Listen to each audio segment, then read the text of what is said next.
Chapter 326. Lin Luoran invites Pei Yuan to have a cup of hot soybean milk in the cafeteria. The music and the cheers of fans make the cafeteria quiet. Lin Luoran chooses a seat by the window on the second floor and orders a bowl of duck blood and vermicelli soup, a specialty of Jinling. The vermicelli is chewy with some chili oil. The duck giblets don't smell fishy. Lin Luoran sprinkles some chopped green onions on top, which is good food in the cafeteria. Seeing the fairy eating duck blood and vermicelli in front of him, Pei Yuan's loneliness fades a little. After the trip to Mount Hua that year, we got closer and closer. When we graduated from college, we were already a couple.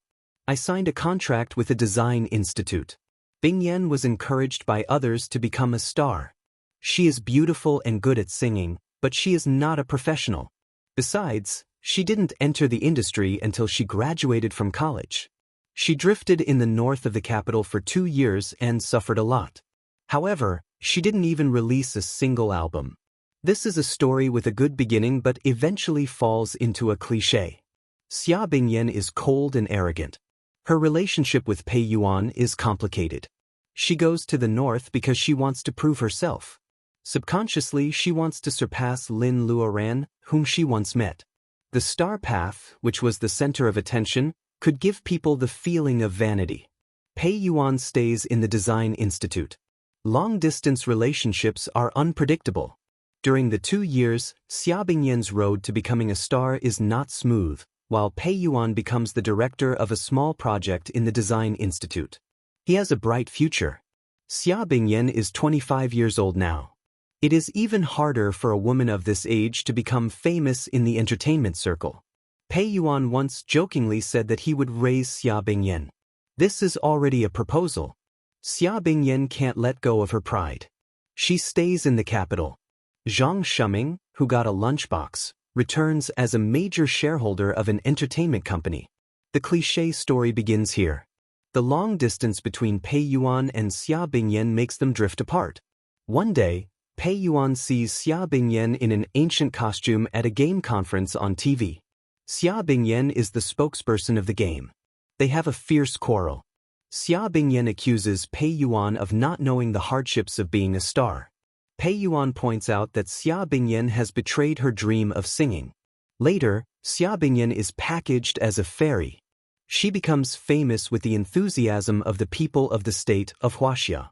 When Pei Yuan sees the slogan, "Meet at the top of Mount Hua," he is worried that Lin Luoran might accidentally see this CD somewhere in the state of Huaxia and bring trouble to Xia Bingyan. At the same time, he feels sad for his girlfriend. They quarrel fiercely. Pei Yuan goes far away from home and Xia Bingyan takes advantage of the east wind. By the time Pei finishes his story, the soybean milk has gone cold and of Luoran of Lin. She put down her chopsticks and told them what she had seen backstage. There's a villain behind this, so you can't blame the two of you for drifting apart. I won't pursue this matter, but as for your matter. Pei Yuan smiles bitterly. I have long known that Zhang Shuming took advantage of the situation, but the problem comes from us. Flies don't bite seamless eggs. She is arrogant and soft. This is not the first time that she misunderstood me. Lin Luoran is speechless. It seems that last time in Mount Hua, it was also Xia Bingyan's roommate who made her lose the possibility of starting a relationship with Pei Yuan. What can she say? She doesn't care about others using her as a gimmick. However, Pei Yuan and Xia Bingyan are two extremes. Pei Yuan is not Zhang Shuming. He seems to have a glib tongue, but he can't be humble and lose his dignity. Xia Bingyan, on the other hand, is a proud girl. She grows up in flattery. Naturally, she can't accept her boyfriend's stubbornness, never mind. When the pink tone of love fades, life should go back to how it should be. What's your plan in the future? Pei Yuan hesitates. Maybe I should go abroad. Lin Luoran smiles. Don't you want to stay and serve your country? I left in a hurry and annoyed the leaders of the design institute. They blocked my file. You know, in the state of Huaxia, it is very difficult to find a job in a research institute or design institute without a file. Lin Luoran thinks for a while and asks, is your major related to aerospace technology? Pei Yuan nods. An undergraduate student of aerospace technology can also enter the Design Institute. Pei Yuan must have a solid basic knowledge. Lin Luoran has an idea. Hey, you didn't throw away the 2 cushions, did you, Pei? Speaking of the rush cushion, Pei Yuan inevitably remembers what happened on the top of Mount Hua. It seems that it happened yesterday. It has been more than 6 years, but he and Xia Bingyan can never go back to the place they used to be. Of course, the cushions are still there. They are in Pei Yuan's hometown. Lin Luoran borrows a pen and paper from the staff of the cafeteria. She writes down the address of Lin's family and Yuan Ye's phone number. She asks Pei Yuan to take the cushions to the R city first. Yuan Yi will contact Lu Sanchun for him. If there is no problem with Lu Sanchun's background, Yuan Yi will arrange for Pei to go to the base. Pei Yuan is in a daze with the note in his hand.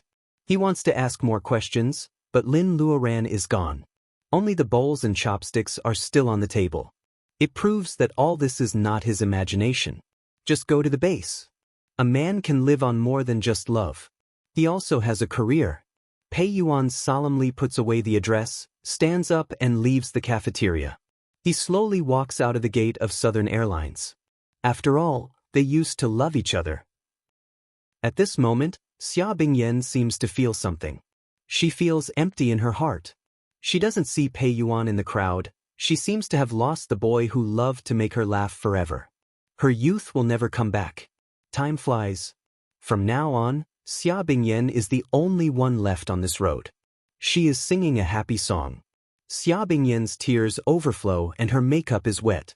The fans who had been cheering and waving flags suddenly realized that the perfect idol on the stage had squatted down without a care for her image, crying like a willful little girl. Life is like this. Sometimes, there is no next time. There is no chance to start again. There is no pause to continue. If you miss this moment, you will never have another chance. After dealing with the trivial matters, Lin Luoran sets off with a light pack. She books the train ticket for the evening and buys some snacks to fool people. At 10 o'clock in the evening, the train leaves the Jinling station in the crowd. There is a strange smell in the train, which makes Lin Luoran hard to swallow. However, she has to stay in such an environment for another 40 or 50 hours. She has to pinch her nose and make a bowl of noodles. At 11 o'clock, Lin Luoran lies on the berth and covers herself with the quilt. Soon, she falls asleep. Without cultivating, without using any spells, she could only turn herself into the most ordinary traveler and look at this journey with an ordinary heart. Perhaps only then could she find what she wanted. The next day, Lin Luoran can hardly notice the strange smell in the carriage. She feels that she has completely blended in here. At 7:30 on the 3rd day, Lin Luoran arrives at the destination. Lessa at night looks no different from other inland cities. Lin Luoran is a little short of oxygen. She takes a rest to recover. Some people speak Tibetan, and some people in suits speak Mandarin with regional accents. Lin Luoran squeezes out of the station along with the crowd. This place is very chaotic at night. She doesn't wander in the city at night. Instead, she finds a family hotel, takes a hot bath, and eats some very authentic mutton skewers downstairs with the smell of mutton. There are also scones. Lin Luoran deliberately can't finish such a big pancake in a day. There are indeed few women wandering on the street at night. It is very dangerous for a single female tourist like her. The owner of the family hotel sees a group of Tibetan young people coming over and greets Lin Luoran to go upstairs quickly. They mean well. Lin Luoran packs the mutton skewers and takes them to a small room on the 3rd floor. The bed is clean. She watches TV for a while, but there is only a local channel. She hasn't learned Tibetan. After eating the mutton skewers, she simply falls asleep. In the middle of the night, the smell of mutton makes her get up to drink water. Looking out of the window, the noisy city has become quiet. Although Lessa is not the same as she imagined, Lin Luoran still feels that she is half asleep. Someone is holding a prayer wheel and chanting tantric scriptures that she doesn't understand. The next morning, Lin Luoran drinks the butter tea provided by the hotel. She eats 2 meat buns with tea and checks out. She carries a big bag to the inner city. The new city of Lessa is centered on the Padala Palace and Barker Street. It reaches the Sera Temple in the north and Duelong Diching County in the west. Looking at the city of Lhasa, there are posts and telecommunications buildings, news buildings, Lhasa hotels, Tibetan hotels, and all kinds of buildings. They are intertwined with each other, continuous and continuous.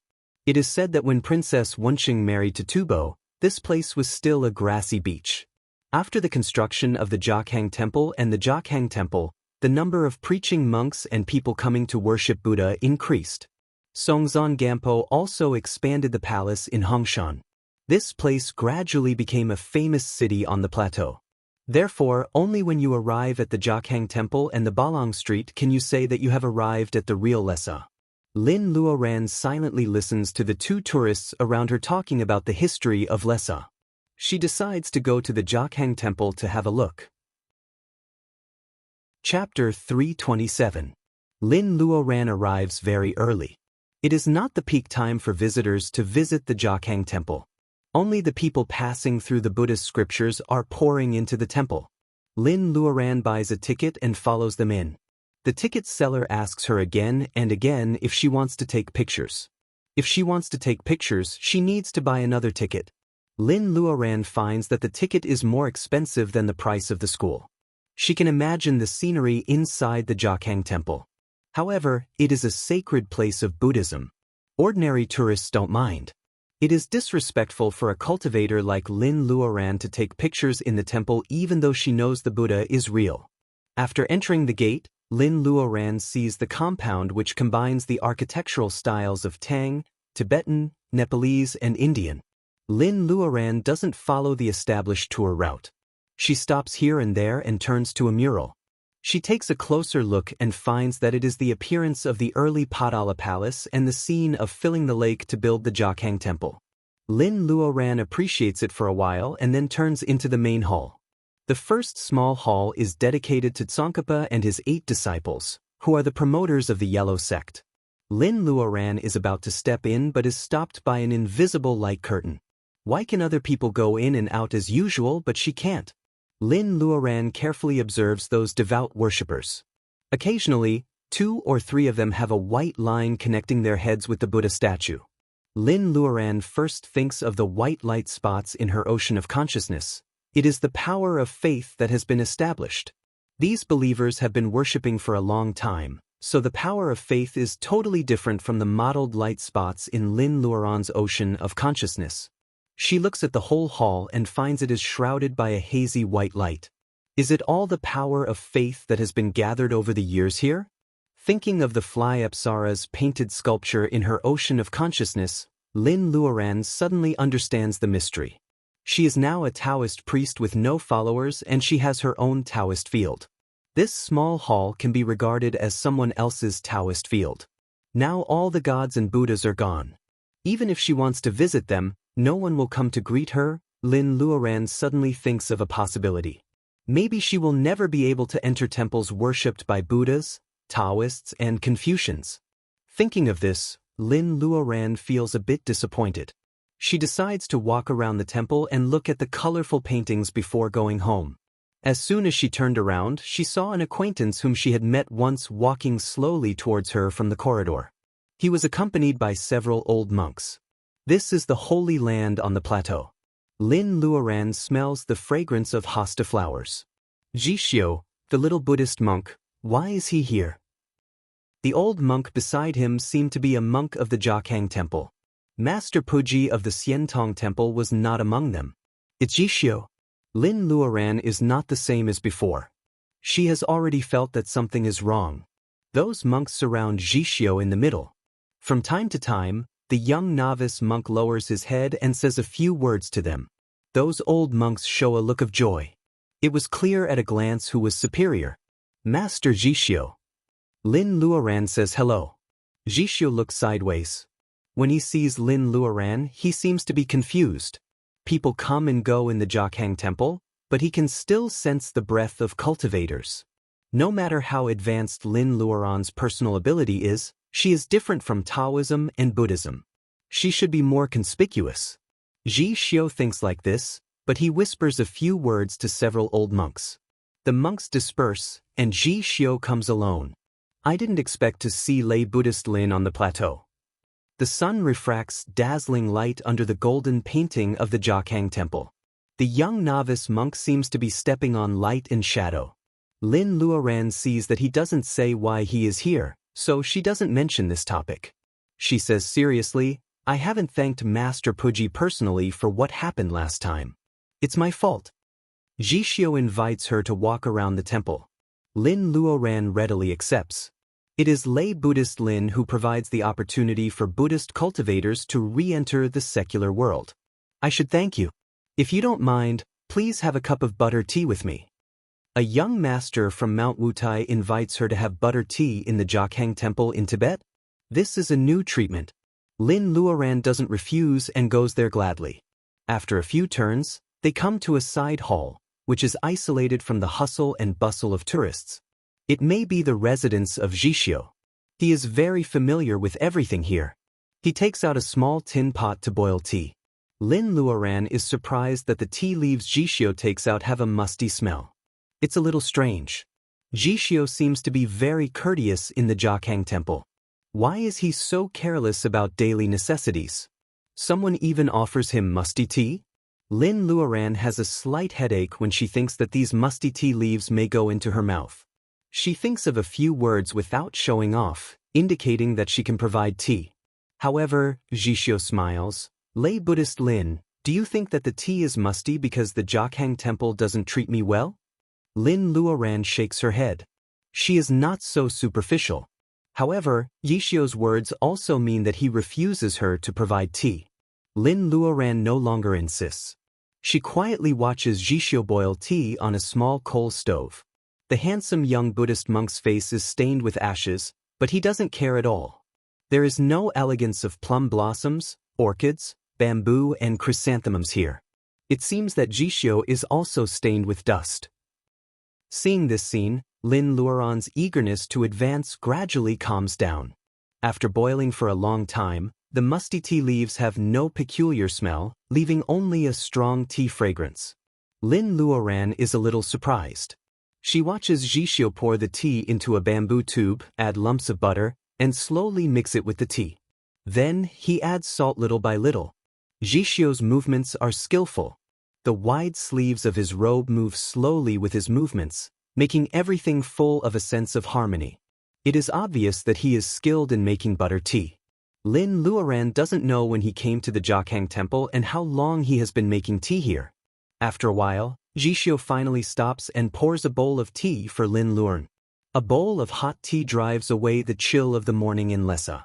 Lin Luoran feels calm and her hands and feet are warm. Her palms are even slightly sweaty. Looking at this side hall again, even the rusty copper lamp seems to be full of stories.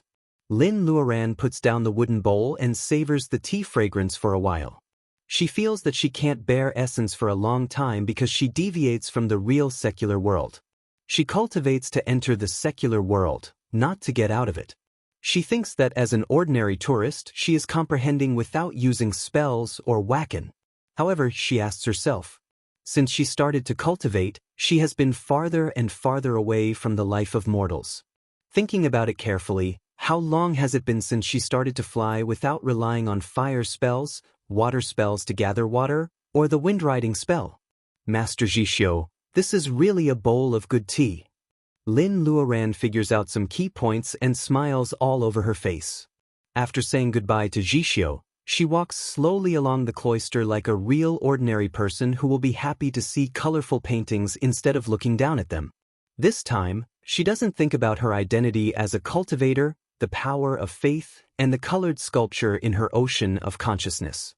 Without any hindrance, she enters the hall that she couldn't enter before. Lin Luoran happily visits the entire Jiakhang temple. When she walks out of the gate, it is already afternoon. Her figure is submerged in the tourists. On a tall building, Jishio, a young Buddhist monk, stands at the railing thoughtfully. Holy monk, an old monk greets him. He doesn't know what Jishio is looking at. Jishio shakes his head. I am not qualified to receive the precepts. How can I be called a holy monk? Don't mention this name again. The old monk is timid and doesn't know what to say. He knows how to change the topic when he is desperate, So he asks Jishio what he is looking at. Jishio smiles but says nothing. The old monk is confused for a while and also looks into the distance. There are so many people inside and outside the Jokhang temple. He doesn't know who has attracted Jishio's attention. Jishio returns to the side hall and picks up the wooden bowl that Lin Luoran used to drink. The young Buddhist monk's delicate eyebrows are a little confused. A bowl of tea can make her have an epiphany. What an enviable talent! However, why do I feel that when she is distracted, there is a fluctuation of the power of faith? It is said that Taoism and Buddhism are not interlinked. What's the use of a cultivator carrying a Buddhist cultivator's magic weapon? The sky gradually darkens, and the side hall is quiet. Jishio's robe moves without wind. The temperature difference at night in Tibet is huge. He gets up and closes the heavy door of the hall. Chapter 328. Tibetan herdsmen already have houses, but they have to migrate within a certain range to graze. Some families still keep the custom of migrating with the seasons. Deep in the Naka grassland, there are still sporadic Mongolian yurts. This afternoon, in the distance of the grassland, the sky is dyed with thick colors by the burning clouds. Zeitong's mom finally comes back with the sheep. There is a black spot in the distance. The person on the horse must be her mom, Dunju. Nana, look, mom is back. Zeitong's little face is blushing from the plateau. An old lady with braids comes out of the Mongolian yurt first. She is old and her eyesight is poor. She squints for a while until the woman driving the sheep on the horse gets closer. She finally recognizes that it is Zeitong's mom. Dunju, you come back late today? The woman doesn't get off the horse as usual. Instead, she waves to her daughter. Zeitong, come and help me. Zeitong runs over and sees a person behind her mom. She is lying on her mom's back and is restrained by the whip. Otherwise, she would have fallen off. Herdsman's staple food is milk and meat. Although Zeitong is young, she is strong. Even her trembling Nana is still strong. After helping her mom put the person on the horse on the ground, Zeitong finds that this is a very beautiful woman. Her skin is more delicate than milk. Her long hair is black and she is wearing a white dress stained with a lot of stains. Moving her hair aside, Zeitong finds that her eyes are closed and her brows are frowning. It seems that she is still admitting great pain in her sleep. Mom, who is she? Zeitong finds that the woman has nothing but neat clothes and a big pearl on her wrist. Dunju is busy fixing the sheep pen and has no time to answer Zeitong. I picked her up by the lake. I don't know if she was robbed. She has nothing to prove her identity. Such a slender and fair-skinned woman doesn't look like a Tibetan. Dunju shakes her head. This female tourist is really bold. She dares to go deep into the Naku grassland alone. She hopes that she is not hurt except for her money. Seeing her mom is busy, Zeitong claps her hands. A big dog helps to drive cattle and sheep out. With the help of the big dog, the little girl finally dragged the unconscious woman back to the yurt. Her Nana is cooking dinner. Zeitong cleans up the dirt on the woman's body like a little mistress. TSK, what kind of material is this dress made of? It looks so beautiful and doesn't even have mud on it.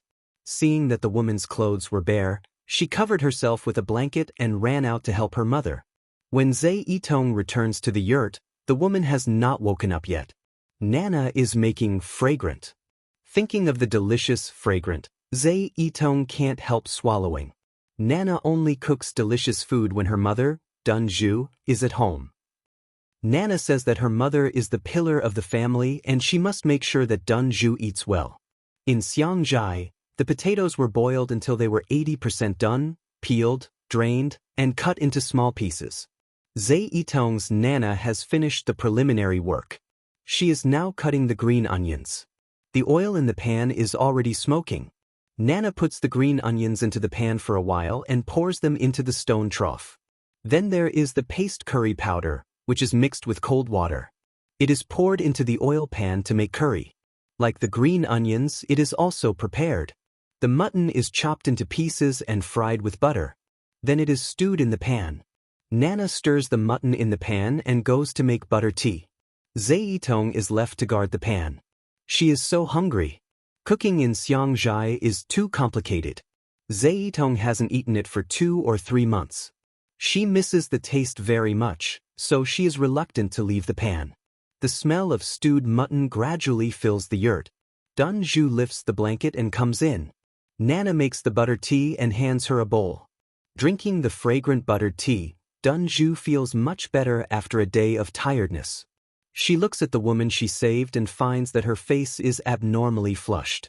She has a fever. She doesn't know how long the woman has been in a coma by the lake. The water must have cooled her body, so she has a fever. There is still some brown sugar at home. Dunju asks Zeitong to boil ginger brown sugar water. Zeitong jumps over and touches the woman's forehead. It is really hot. No matter how reluctant she is to leave the pot of mutton, she has to leave to boil the brown sugar water. Nana sees that the mutton is almost stewed.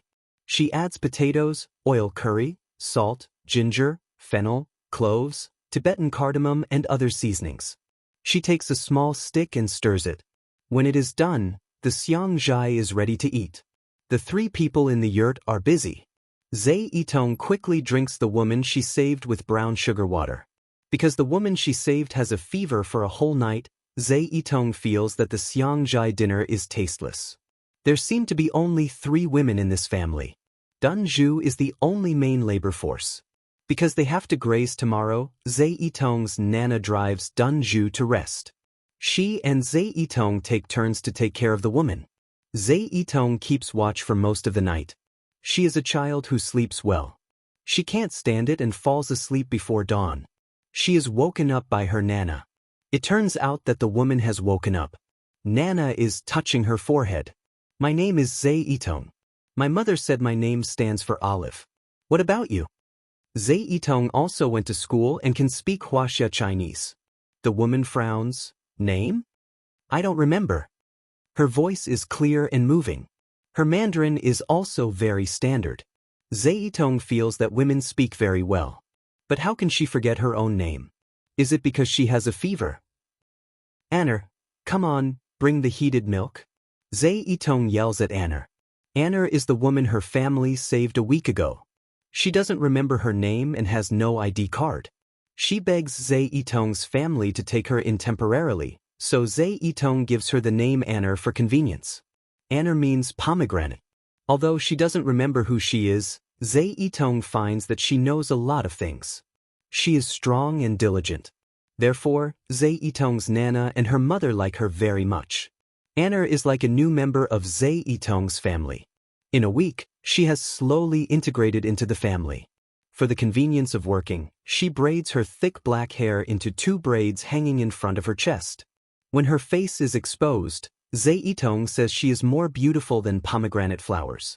Anner is carrying a big pot with steaming yak milk in it. According to Zeitong's command, she pours the milk into a 4-foot-high wooden barrel. Zeitong says that this kind of barrel is used to make butter, and it is called shui dong. A cow can produce 4 or 5 caddies of milk a day. 100 caddies of milk can only extract 5 or 6 caddies of butter. This is a hard work, but herdsmen's families can't lack butter. Zeitong's Nana is old, and her mother Dunju needs to graze. In the past, Zeitong did the work of extracting butter, but now Anner takes over. After pouring the steaming yak milk into the wooden barrel, Anner begins to whip it up and down. After hundreds of times, the oil and water will be separated. The hard work makes Anner's nose overflow with fine sweat. Her little face looks like a shining gem in the sunshine of the grassland. Slowly, a layer of yellow fat floats up in the barrel. Zeitong scoops it up and pours it into a leather bag.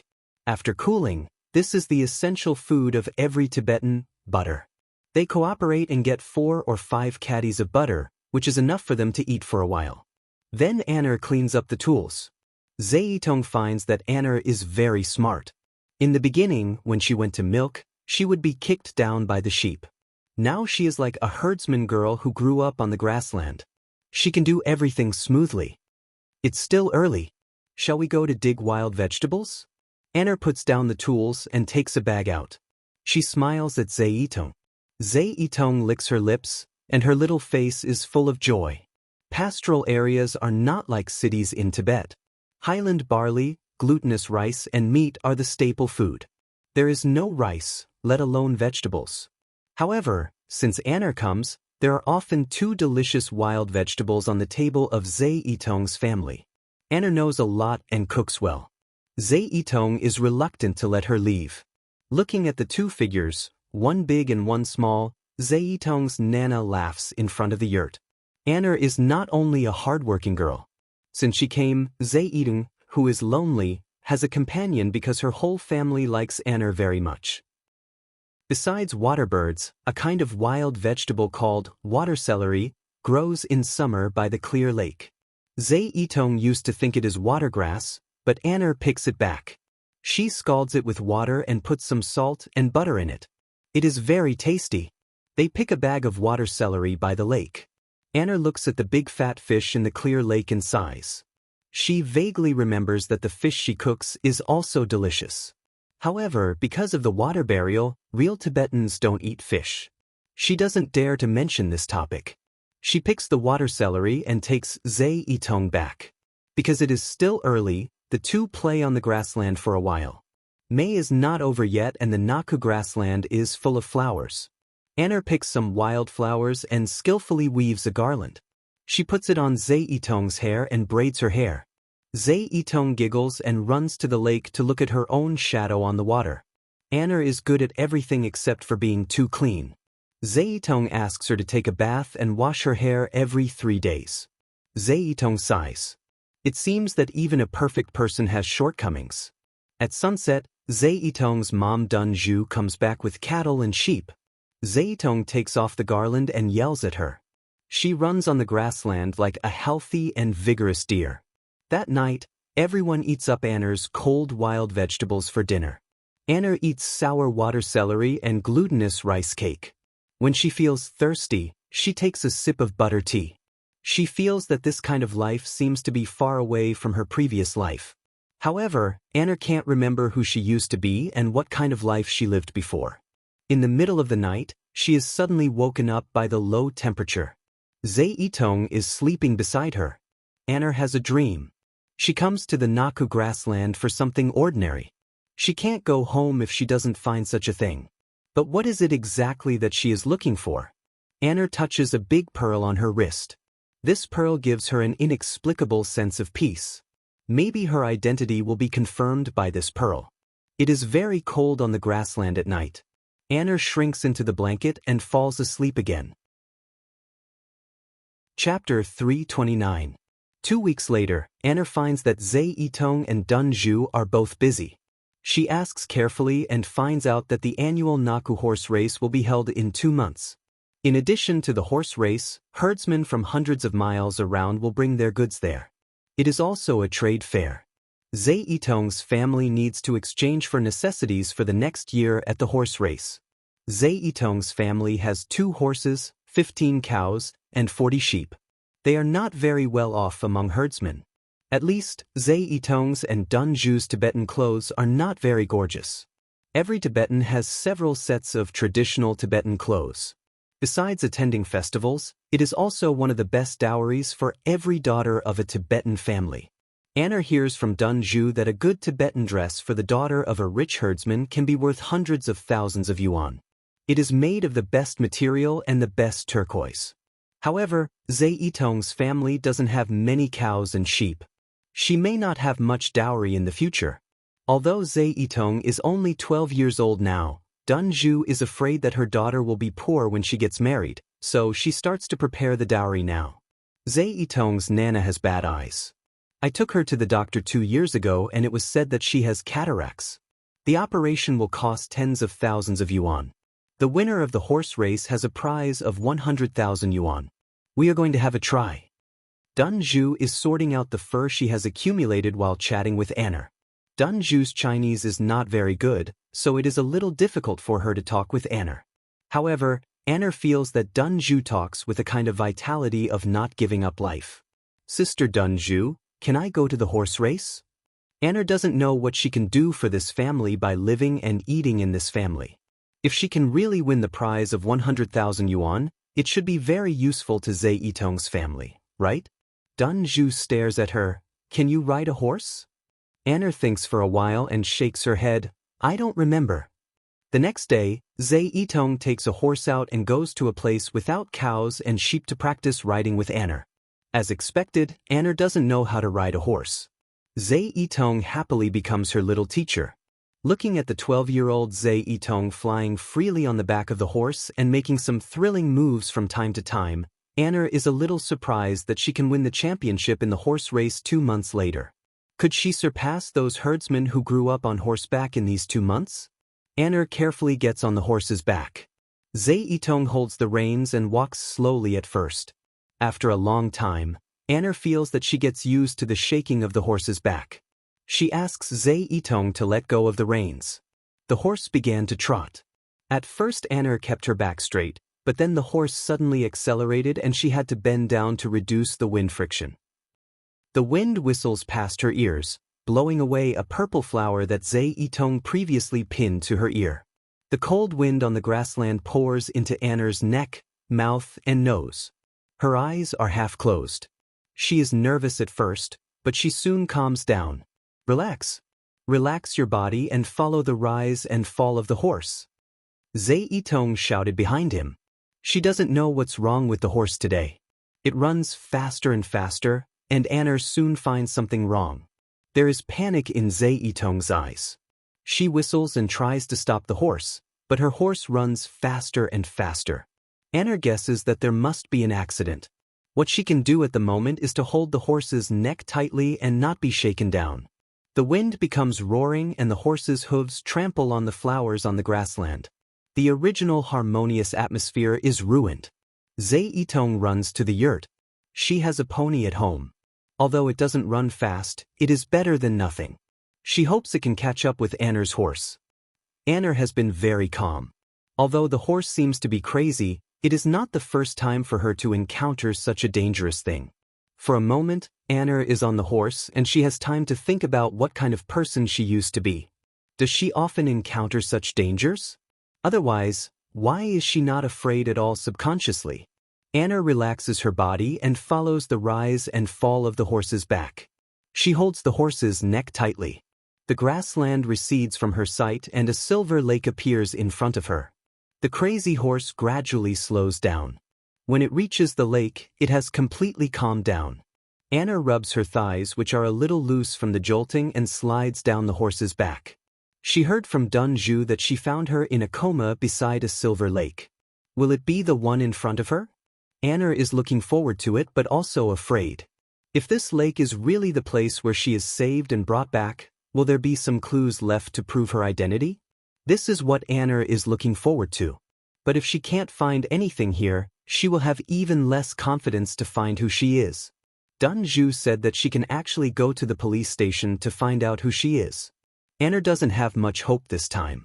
She can't even remember her name. If she has no criminal record before, it will be very difficult to find her identity among more than 1 billion people of Huaxia only by comparing her face. The most important thing is that a voice in her heart seems to be shouting that she has to rely on her own strength to find the Anna before she lost her memory. Otherwise, things will become very troublesome. The surface of the lake is shining with cold silver light under the sun. It is as calm as a glass mirror. Anna walks to the lake and sees many messy footprints in the wetland. She knows that there should be a lot of animals drinking water in this lake, which means the lake water is fine. Anna reaches out and touches the lake water. It is so cold that her fingers are almost frozen. Is this a lake formed by the fusion of snow and water? It is so cold. She rubs her hands and blows hot air into her palms. She moves her hands and feet and starts to search carefully by the lake. Pushing away the dense water grass, Anna doesn't miss any small place. She walks along the river bank for a few miles and finds a few very shallow footprints on the west bank of the lake. They don't seem to be from the past few days. She puts her feet on them and the footprints roughly match. A trace of joy creeps onto Anna's cheeks. She knows that she should be in the right place. She searched the water plants near the footprints, but did not find anything valuable. Anna ponders. Is she wrong? It shouldn't be. Her eyes fall on the silvery surface of the lake. Looking closer, The lake is clear and she can see fish and watergrass. Anna's eyes flash. At the bottom of the lake, a few meters away from the shore, there is a black backpack lying quietly. Most of it is covered by the watergrass. There are few people here, and coincidentally, a black backpack appears at the bottom of the lake. Anna feels that she becomes short of breath. She has no time to think about why she has such good eyesight. She has jumped into the silver lake. That backpack is likely to prove her identity and help her find her true self. The lake water is so cold that Anna almost cramps. She has to take back the backpack before she is frozen. However, it seems that God is against her. The shoulder strap of the backpack is stuck on the rotten roots at the bottom of the lake. Anna can't get rid of it for a while, and the air in her lungs is rapidly decreasing. She is in a very dangerous situation. Zaidong finally follows the traces on the small horse. Only the horse Anna rode just now is leisurely eating grass by the lake. Anna can't see the beautiful figure of Anna. Anna! Anna!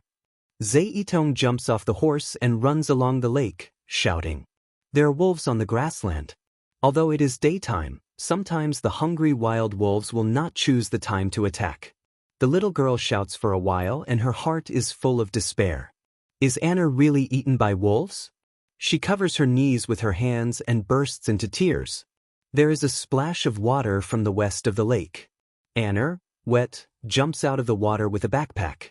Zaidong is surprised and happy. She runs quickly to that side. Ajia, Ajia, you are not dead. Ajia is the name Tibetans call their sister. Zaidong is surprised and happy. She calls Ajia, which she has already admitted in her heart. Chapter 330. Anna is frozen in the middle of swimming. Zaidong steps on the water and swims down. She pulls Anna to the shore. Are you crazy? How dare you go to the Silver Lake? You will freeze to death. Zaidong doesn't care about her wet pants. Looking at Anna's frozen mouth, she almost cries again. At this time, she doesn't have much strength to explain. Anna holds the black backpack tightly and says with difficulty, "Make a fire, bake." Zaidong nods and puts her in the pasture. She knows how low the temperature of the Silver Lake is. Anna is so stiff that she can't even get on a horse's back. Even if she can get on a horse, she will get sick if she goes back in the wind. Anna is not as strong as the herdsman's daughters. She can't stand the cold. Making a fire on the grassland is both easy and difficult. It mainly depends on whether you can find dry cow dung as soon as possible. Today seems to be Anna's day of suffering, but it is Zaidong's lucky day. She walks for dozens of meters and finds a big piece of dried cow dung. She smiles through tears and puts the dried cow dung in her arms. She runs a few steps and finds some big dead branches by the lake. There are no trees on the grassland. These dead branches must have been washed down from the mountain with the snow. She feels very lucky. Dry cow dung is the best to make a fire. There is no smell when it burns and it has a fragrance. It is the most important fuel for grassland herdsmen. With her back to the wind, Zaidong strikes a match and carefully ignites the dung. Then she puts the dead branches on top of the dung to make it easier to burn.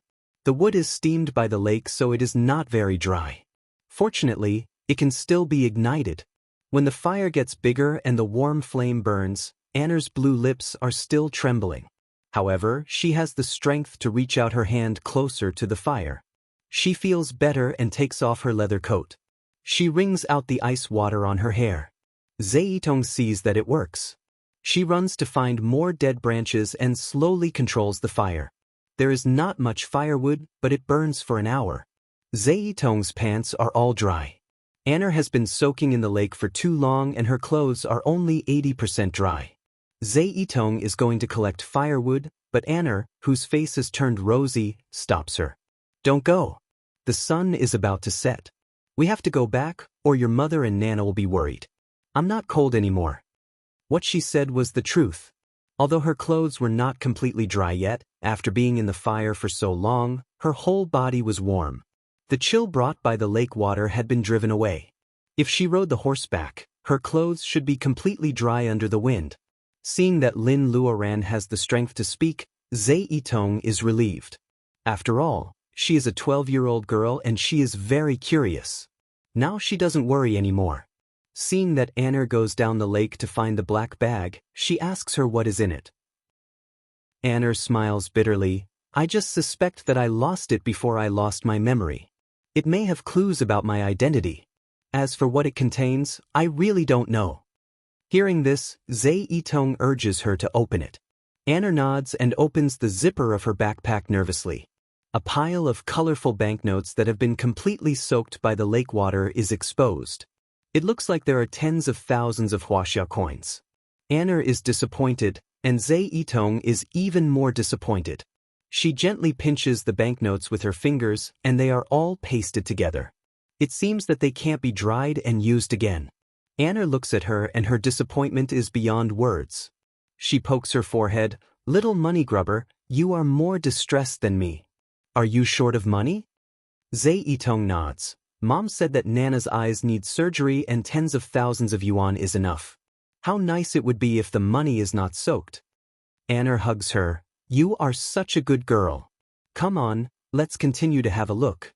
Maybe there is something valuable. She simply turns the backpack over and pours out all the items in it. A cap, a pair of women's leather boots in her size, a few packs of compressed biscuits, and a pile of soaked banknotes are all the things in the backpack. There is no ID card, no driver's license, nothing to prove Anna's identity. She picks up the leather boots. They are wet, but they are not soaked. It can be seen that the quality is very good. Plus a pile of soaked banknotes, she should be very rich.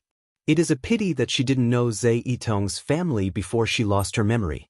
Otherwise, she can use the money to treat Zhe Yitong's Nana. Anna is a little disappointed, but she never thinks that she probably didn't know herdsmen like Zhe Yitong's family in Tibet before she lost her memory. Why would they use the money to treat Zhe Yitong's Nana for no reason? The cap can also be used. Anna also picks it up. Thinking that these are things she used before, Anna can't leave them behind. Zhe Yitong doesn't want to waste them. She puts a few packs of unsoaked compressed biscuits in her arms. It is getting late. They are about to go back when they hear the sound of horses' hooves in the distance.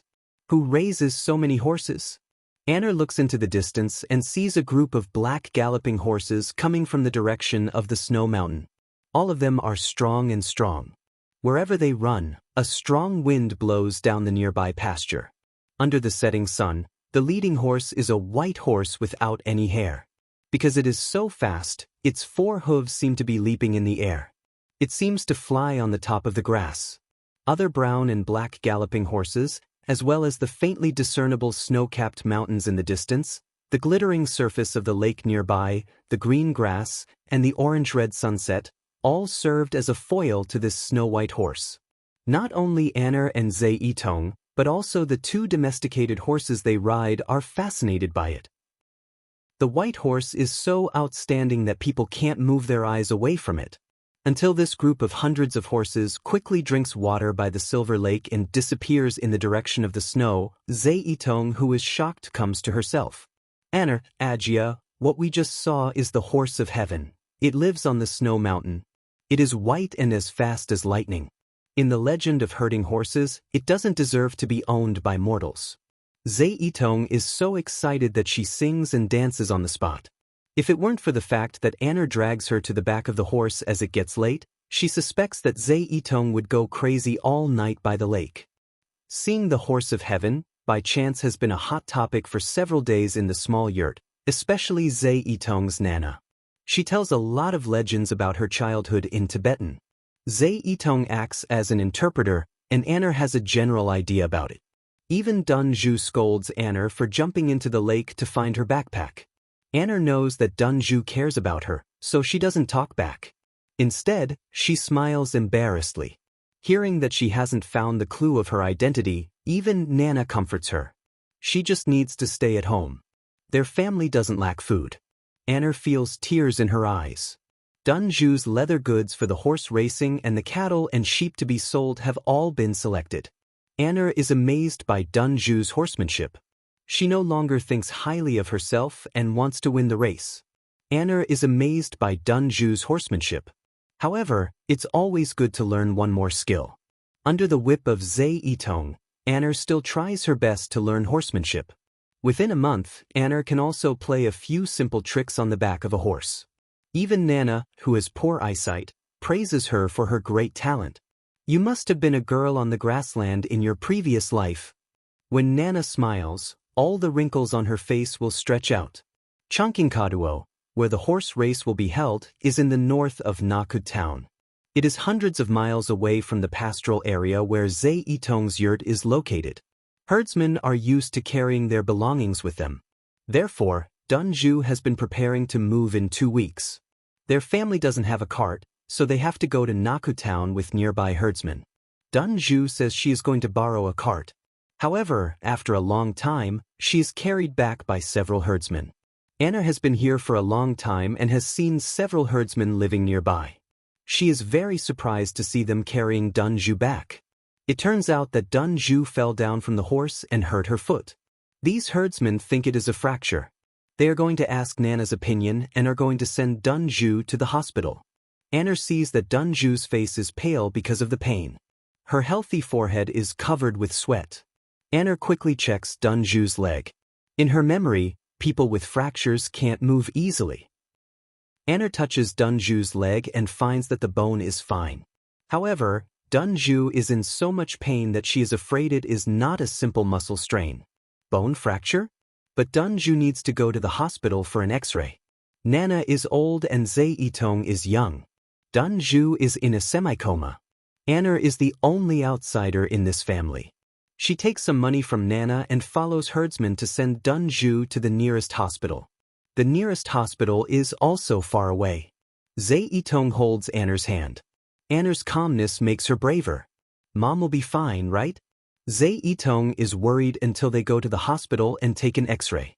Sure enough, Dunju's bone fracture is what Anna guessed. Dunju is lying on the hospital bed with a layer of plaster on her calf. Our family can't make it to the horse race this year. Zhe Yitong is unhappy. It's not that she is unfilial and wants her mom to go on with a broken leg. It's just that the prize money she planned is ruined. This year's mixed race is finally held and the prize money is only 100,000 yuan. Dunju's horsemanship is famous within 100 miles. She still has a great chance of winning. How long will Nana's operation be delayed? Anna knows what Zhe Yitong is thinking. However, her horsemanship is limited and Zhe Yitong is not old enough to participate in the race. As a beginner, Anna can't make up for the gap in horsemanship in 1 or 2 days. Although Zhe Yitong's horse is strong, it is just an ordinary herding horse. Chapter 331. The night sky on the grassland is very high, unlike the basin in the center of Chuan province which is cloudy all year round. Coupled with industrial pollution, it is more and more difficult to see stars in the sky. Dunju leaves the hospital the next day because she doesn't have a fracture. She takes a lot of medicine from the hospital and goes home. Dunju breaks her leg, so the herding job falls on Zhe Yitong and Anna. They can manage the cattle and sheep by working together. Because she can't attend the horse race, Zhe Yitong can't solve the problem of Nana's surgery fee in a short time. Zhe Yitong is a little unhappy when she swings the horsewhip. She sees Anna coming home from herding. She collects the scraps of leather goods and weaves them into ropes. Zhe Yitong doesn't pay much attention to it because she is in a bad mood. Zhe Yitong, do you still want to attend the horse race? Anna shakes the rope in her hand to make sure it is strong enough. Zhe Yitong pouts. She really wants to go, but her Nana is old and weak. Her mother also breaks her leg. She doesn't even know how to attend the trade fair, let alone the horse race. Anna looks down at her clothes. She fishes the leather boots from the bottom of the lake and the rope is absolutely strong. There are a few pieces of roasted mutton in the leather bag. When she is herding these days, she deliberately rides far away and explores the Silver Lake for a long time. With such thorough preparation, she should have some confidence, right? Zhe Yitong is stunned by her smiling face. She asks in confusion, Ajia, what are you laughing at? Anna raises the rope to indicate Zhe Yitong not to stretch it. Zhe Yitong doesn't understand at first. Anna asks her in a low voice where there is the most fertile pasture on the grassland. Zhe Yitong suddenly realizes it. She opens her eyes wide with a mixed look of excitement and surprise on her face. Agia, you are too bold. It won't work. Anna makes a shushing gesture to her. How can I know if I can succeed if I don't try? Come on, let's walk and talk. Dunju's voice comes from the yurt. Anna raises her voice and tells her and Nana that she and Zeitong are ready to set off immediately. Anna and Zeitong, who are worried, drive the cattle and sheep out as usual. Nana stands beside the yurt and watches them disappear. Agia, can this work? Zeitong tramples on the wildflowers in her hands. The pink and purple flower juice gets into her fingernails. The grass under her feet is flattened. Anna nods. When you go back, persuade your mom Dunju and Nana to take other herdsmen's carts. You are responsible for driving cattle and sheep to Naka town. If things go well, I will come before the horse race. Zeitong pouts. What if it doesn't go well? Anna bursts into laughter. Even if I can't succeed here, my family still needs to exchange some goods. I still have to go to the trade fair. When you go back, don't tell them about the horse race. Just tell them that I've found some clues about my identity and that I'll be out for a few days. Zeitong is in a dilemma. She grew up on the grassland, so she knows how difficult it is to catch wild horses. She has also heard that some people catch wild horses. It takes a group of grassland men to divide the wild horses and then they surround and catch them. But in the little girl's subconsciousness, she also thinks that Anna is very smart and knowledgeable. She won't do things that she is not sure about. Can she really do it? Seeing the little girl's look, Anna knows that Zeitong has been convinced. She adds fuel to the fire. She analyzes the pros and cons for Zeitong and promises that she will protect herself. Zeitong finally agrees. It turns out that opposite the Silver Lake, there is the most fertile pasture on the grassland. However, there is a story about the Silver Lake, so ordinary herdsmen are not willing to come here. Anna pats Zeitong and asks her to drive cattle and sheep to other places to graze. There is too much noise here. Wild horses will not come here to drink water and eat grass. Zeitong gives the small dagger that she has always carried with her since she was a child to Anna for self-defense. She walks away, looking back 3 times at every step. She drives cattle and sheep and slowly disappears on the slope of the grassland. Anna pats the pony she rides. The pony's breath is warm on her face.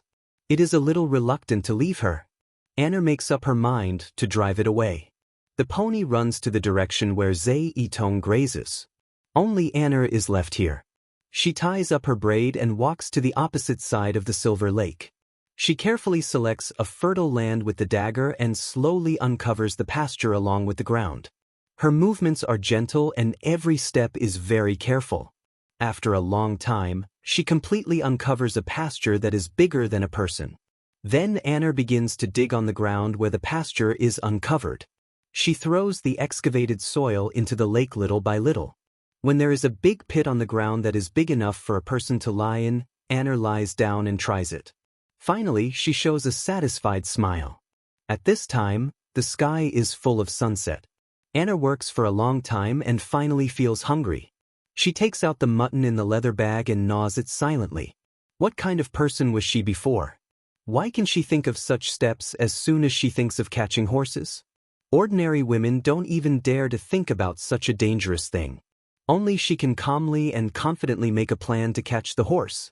Zeitong and the other 2 should be on the way now, right? Anna finishes eating the mutton and drinks some water from the Silver Lake. Looking at the hoof prints, this herd of wild horses hasn't eaten or drunk water for several days. If the pasture near the Silver Lake is really the most delicious on the grassland, even if other wild horses don't come to eat it, the white horse of heaven will definitely come. It is the king of horses. Of course, it deserves to eat the fattest pasture on the grassland. Anna shows a resolute expression. Man proposes, God disposes. She has to make some contributions to this family so that Dunju can save her and take her in. If it is to catch ordinary wild horses, Anna has great strength and she is 70% or 80% sure. However, according to her riding skills, wild horses are not slow, but it is still difficult for her to win. Only the white horse of heaven, Anna doesn't want the little girl Zhe Yitong to worry, so she doesn't tell her that she plans to catch it. It is the sacred horse of heaven in the eyes of herdsmen. She is only 10% sure to catch the horse of heaven. Anna spends the first night by the lake and she almost freezes herself into a popsicle. At night on the grassland, the temperature drops sharply. She has to hide in the pit she dug during the day. She also moves some watergrass to cover her body and makes a vent. She makes do with it all night. It's not until the morning comes that Anna feels relieved after stretching her hands and feet. For a moment, she vaguely remembers that she once had such an experience on a day of ice and snow. She also dug a cave to protect herself from the cold. However, when she thinks about it carefully, the memory disappears. This day, she has been carefully guarding the Silver Lake. She doesn't even see a lamb, let alone a herd of wild horses drinking water. Anna doesn't know why she is so patient. When she is hungry, she eats some mutton. When she is thirsty, she drinks some water from the Silver Lake. Her activity area is not near the pit. Before finding the wild horses, she has to try to keep the original appearance of the trap. The sun rises and sets. It is the third day in a flash. On this day, Anna is a little anxious. In the evening, she finally knows the reason why she is anxious all day. 3 wild wolves with green eyes come to the Silver Lake to drink water. Anna clenches the sharp dagger in her hand. The wild wolves have already smelled the breath of a living person. They surround her in the hay pile where she hides. Anna breathes hard. If she is surrounded by the wild wolves, it will be extremely disadvantageous for her. She gritted her teeth and suddenly pounced on a wild wolf without any warning. Her movements were fast, and her body seemed to have a conditioned reflex. She dodged the sharp wolf's teeth and used the dagger to stab the wild wolf's neck. The warm wolf blood sprays all over her leather skirt. Anna has already noticed another wolf pouncing on her from the corner of her eyes. She kicks the wild wolf so hard that it rolls over on the grass and can't get up for a long time. The other wolf is obviously scared. It probably doesn't expect that the fact that a lone human is food in their impression will be changed by a woman one day. This food is so powerful that 2 wolves are injured in one fight. Anna holds the dagger and stares at the third wolf without flinching. After a stalemate of half an hour, the wild wolf whose neck is stabbed is about to bleed to death. The remaining 2 wolves are finally frightened and retreat with the stabbed wolf on their backs. Before leaving, they turn their heads and look at Anna deeply, as if they want to remember her.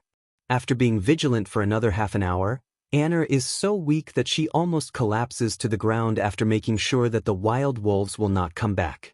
Stabbing the wolf and kicking, her movements are very smooth. These are all the instinctive potential of this body. Is it possible that she was really a hunter before? Anna shakes her head and smiles bitterly. What era is it?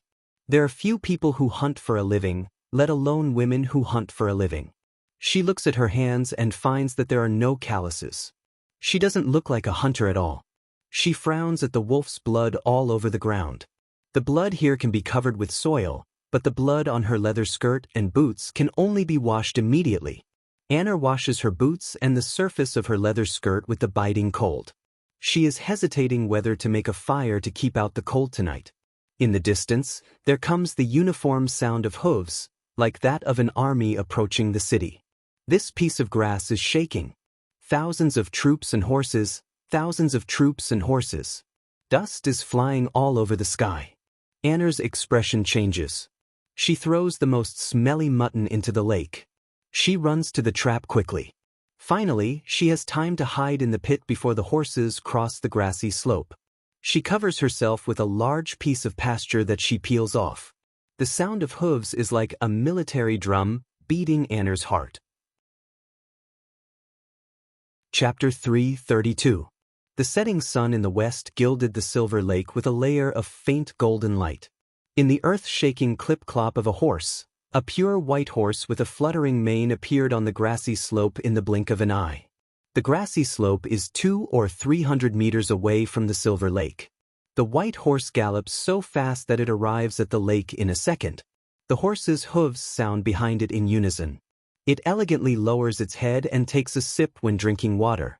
Its tail swings in a beautiful arc in the air. It is perfect both in speed and appearance. Anna feels the weakening of the earthquake and knows that the horses must have arrived at the lake. What are they doing now? Playing or drinking water? Or do they find something wrong? Anna holds her breath and hides in the pit motionlessly. The pasture covering her has been peeled off along with the soil layer. It has been 3 days and there is no sign of withering of the pasture.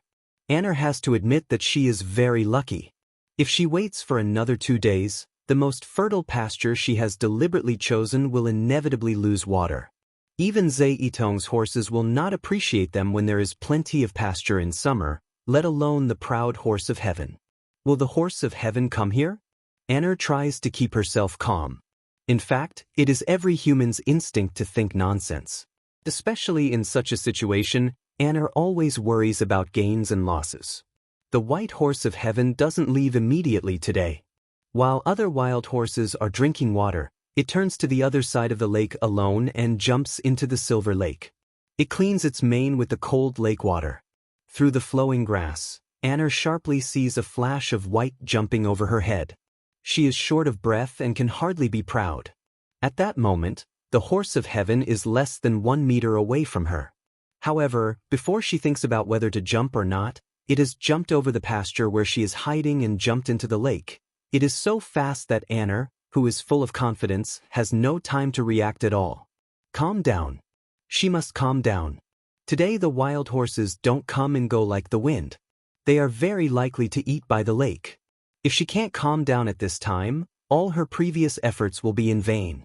Anna takes a deep breath. The Pegasus playing in the lake seems to notice something and looks over. The wind from the lake blew past, and the 2 feet of lush pasture here swayed slightly with the wind. The herd of wild horses was powerful, and when they moved together, even the wild wolves on the grassland did not dare to have any ideas. Seeing nothing unusual, the vigilant Pegasus decided not to stay any longer. It walked out of the silver lake and shook off the water drops on its mane. After being washed by the lake water, its fur was even more attractive, like the color of the snow-capped mountains in the distance. The chewing of the wild horses suddenly ceased. They had discovered a spot of particularly good pasture, and were crowding round it for the enjoyment of their leader. The Pegasus let out a short breath. He finally remembered to give his subordinates some face. It lowered its head slightly and rolled the tender top of the grass into its mouth. When it ate, there was almost no sound, and it ate slowly and leisurely. No matter how smart the Pegasus was, it would never have thought that there was a malicious woman hiding under this patch of grass. When it was reluctant to leave, it gradually relaxed its vigilance and bowed its head to eat the last mouthful of grass. Anna, who was determined to get it, suddenly became violent. The grass was blown away, and the Pegasus was frightened. It jumped away and ran to the grassy slope in a few breaths. However, it was too late. On the back of the Pegasus, Anna has bent over and tightly hugged the Pegasus' neck. Her cheeks are flushed with excitement and she is short of breath. Her hands are tightly holding a leather rope. The rope is a noose. As soon as she tightens it, it is firmly tied around the neck of the Pegasus. Anna can't believe that she is sitting on the back of the Pegasus at this moment. The Pegasus was frightened and turned around to run away. Anna thought she had completely failed, but her body burst out with more potential than when she fought with the wild wolf. She only remembered that her body was so light that she almost flew on the top of the grass. She kicked the ground, turned over, and mounted the Pegasus. All her movements were so smooth and flawless. If it weren't for the fact that the timing was not right, Anna would definitely think that her movements at that time were beyond the limits of human physical strength, reaction, coordination, and speed. Feeling the fierce resistance of the Pegasus, Anna comes back to her senses. She knows that the battle has just begun. Taming the most arrogant and untamed Pegasus in the legend of herdsmen is not only a test of her physical strength and skills, but also a tug-of-war of willpower. Persistence, only persistence, she must not give up. Zeitong must still be in Naka Town, beside the track of the horse race. She is looking at the direction of the Silver Lake with expectation. The wind roars in her ears and the resistance of the Pegasus becomes more and more intense. Anna's braid is loosened and her long hair is blown up and down by the wind. She grasps the strong leather rope tightly with both hands. The Pegasus is struggling so hard that she feels that her fingers are about to be broken even though she is wearing leather gloves. A group of dumbfounded wild horses see that a human is riding on the back of the Pegasus, and then they run away madly. They don't realize until the Pegasus climbs over 2 grassy hills. They rush to catch up with the Pegasus. This huge momentum scares away many small grassland animals foraging for food. The Pegasus is tied up and it can't get rid of the person on its back for the time being. It loses its usual calmness and self-control. When passing by the pastoral area with the wild horses, some stunned herdsmen occasionally see this shocking scene and quickly pinch themselves. It's okay to see the Pegasus, but there is a woman on the back of the Pegasus? Honest and arrogant herdsmen can't bear to be disappointed. They whip hard and try to catch up with the Pegasus to see what is going on. But they are soon left behind by the wild horses at a speed that is beyond their reach. These herding horses are also the important property of every herdsman's family. In order to survive the cold winter every year, they have to be fat and strong. How can they compete with the wild horses? The white Pegasus in the lead led the vast group of wild horses and ran in the direction of the snowy mountain. Anna on its back tightly purses her mouth, and there is a stubbornness in her eyes that will never give up. 3 days later, in Chankingkaduo, north of Naka town, thousands of Mongolian yurts are scattered on the edge of the grassland. This place is close to the snow mountain. Every year, in addition to herdsmen's families from hundreds of miles around, many tourists come here because of its reputation. The trading fair has been held for a few days. Herdsmen and other Tibetans in fancy clothes are all smiling happily, showing their white teeth. This year's trading fair is very successful and they should all have gained something. Zhe Yitong's Mongolian yurt is not gorgeous, but her Nana's horn comb is excellent and it is very popular with tourists. With the help of other herdsmen, Zhe Yitong's family also sells the cattle and sheep that they are going to sell. Dunju's foot is injured, so Zhe Yitong's family also buys necessities for the whole year. In theory, her family's plan for this trip to Chankingkaduo has been completed, but Zhe Yitong is still unhappy. Today is the day when the horse racing fair officially begins. On this day, the riders and horses in the final will be decided through a competition. Zhe Yitong quietly signed up for Anna a few days ago, but until now, there is still no news about Anna. The staff of the competition has come to urge them several times. Zhe Yitong begs them to give her more time. Seeing that Zhe Yitong is young, they don't embarrass her and agree to change Anna's number to the last. Even so, the day quickly came to an end amidst his anxiety. Your family might as well give up. The riders and horses are not in place. We can't do anything about it. Zhe Yitong shakes her head. How can Nana wait until next year? Who knows if her eye disease will worsen or not? She looks into the distance. The sun is about to set. The last group of contestants is preparing, but Anna is still nowhere to be seen. Will Anna and Ajia really not come? Zhe Yitong is very disappointed. If Ajia can't make it to the horse racing fair, why should she stay here?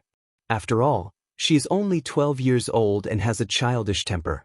Feeling disappointed, she wants to go back immediately to persuade Dunju to go home. The referee shouts, "Ready," loudly. The riders lie on the back of their horses and are ready. There is a sudden commotion in the crowd. The referee hasn't waved his flag yet, so he can't help but look at the reaction of the crowd. On the green grassland, a graceful female knight lies on the back of a horse and rushes to the field like a flash of lightning. The grass is blue in the sky. The snow-white horse seems to be as pure as a snowy mountain. People can't bear to look at it. Ajia, Anna, Ajia. Chapter 333. Anna rides the horse of heaven in the dusk. She looks like a white lightning crossing the sky. Because it is the last group of the preliminary competition, the audience has been tired of watching. Now they are attracted by the perfect cooperation between the beautiful white horse and the heroic female rider. Without any suspense, Anna rides the horse of heaven and wins easily in the grassland men's dissatisfaction. In the praise, Anna jumps off the horse and leads the white horse to Zhe Yitong. The little girl blushes terribly. She is so excited that she doesn't know what to say. Now she realizes that Anna is not going to catch wild horses. She has been aiming for the horse of heaven from the beginning. Agia, how dare you? Anna covers her mouth and doesn't let her finish her words, indicating that there are too many people here. Zhe-Itong nods. Let's move it back to the tent. What if it is stolen? She says and goes to lead the white horse. The white horse stands still and doesn't even move its hooves. Zhe-Itong pouts. Agia, it only recognizes you. Anna smiles and touches the mane of the white horse. Of course, it only recognizes her as its master.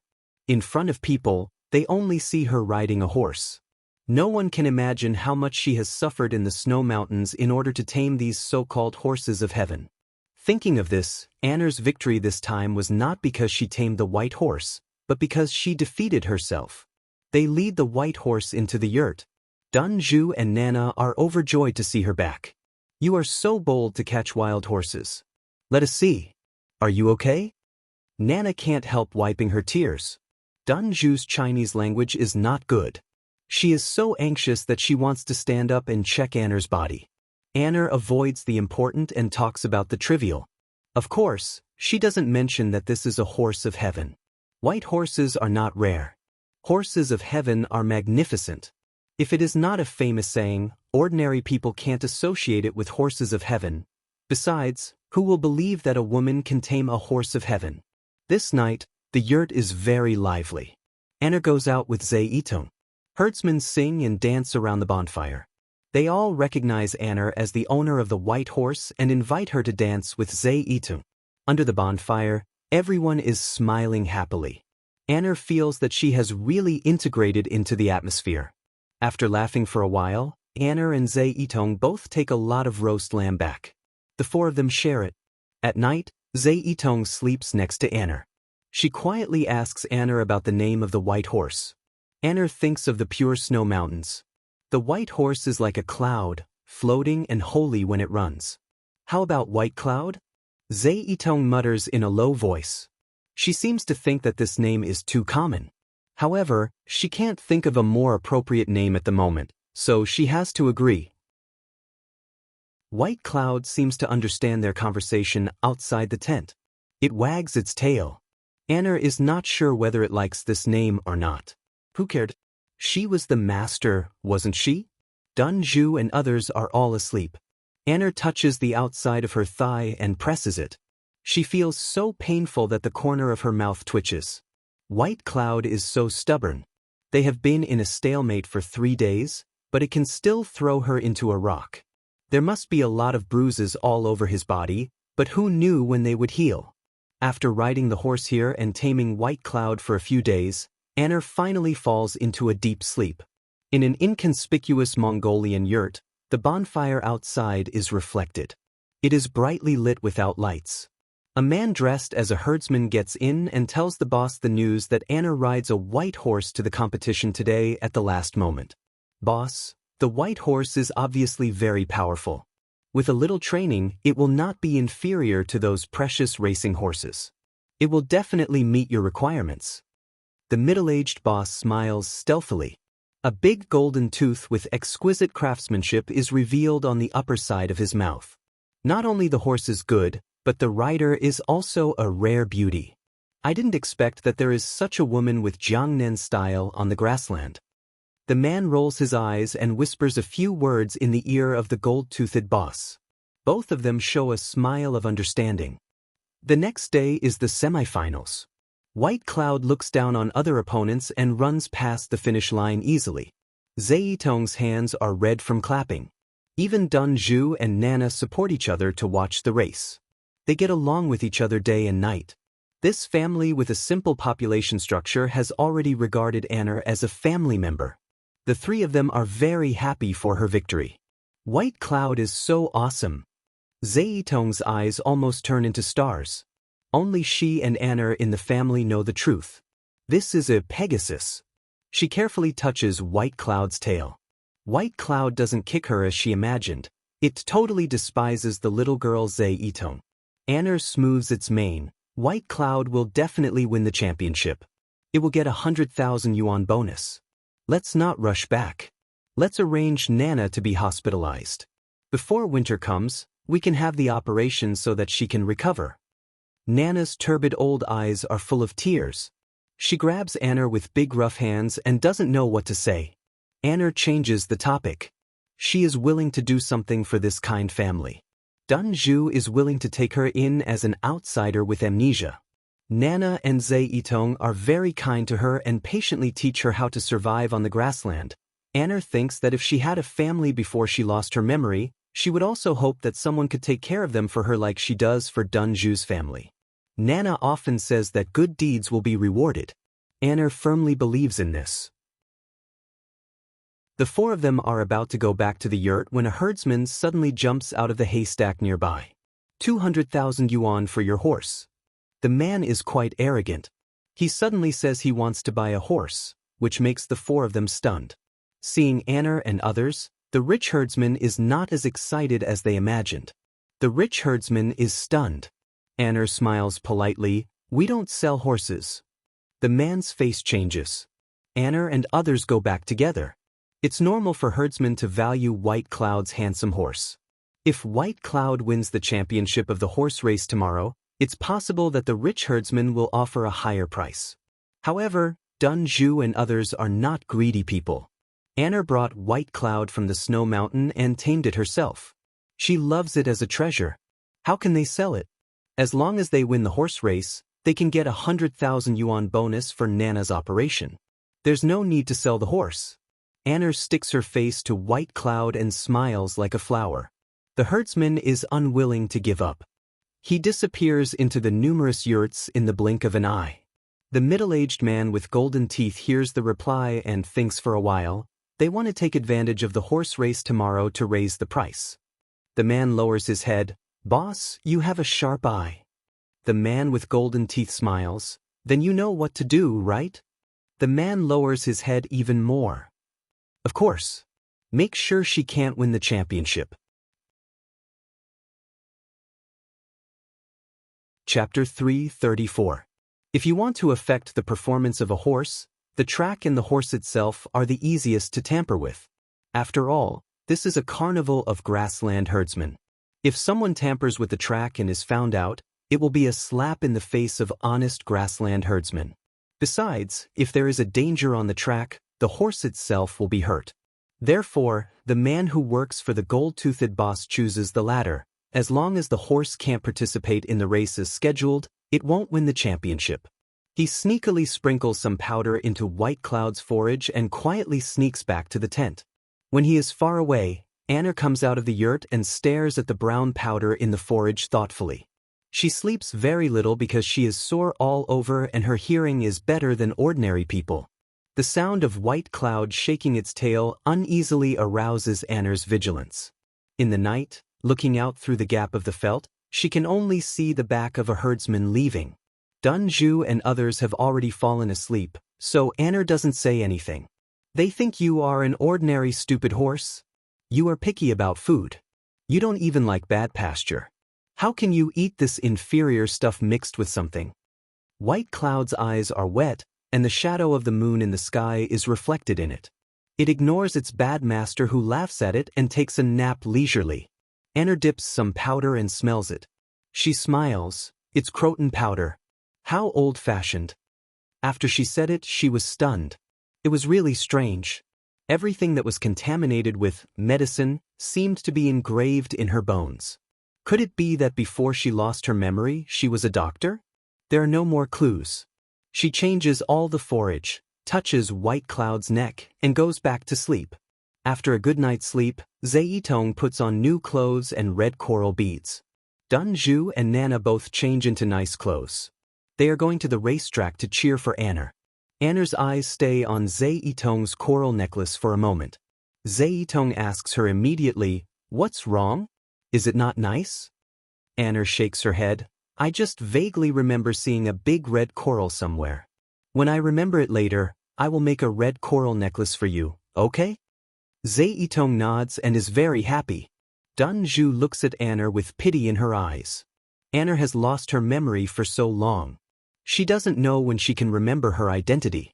Hearing that Anna promised Zaitong a red coral necklace, Dunju only thought that Anna was coaxing the little girl and didn't take it seriously.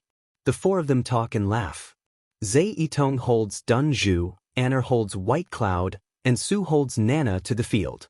There are many herdsmen around the circled field. White Cloud looks handsome and energetic without any sign of diarrhea. The herdsman who drugged it turns around and leaves. Anna has been watching around. When she sees a few people quietly withdraw from the crowd, she knows what is going on. Now that White Cloud had been targeted, she had to make other plans after receiving the prize money.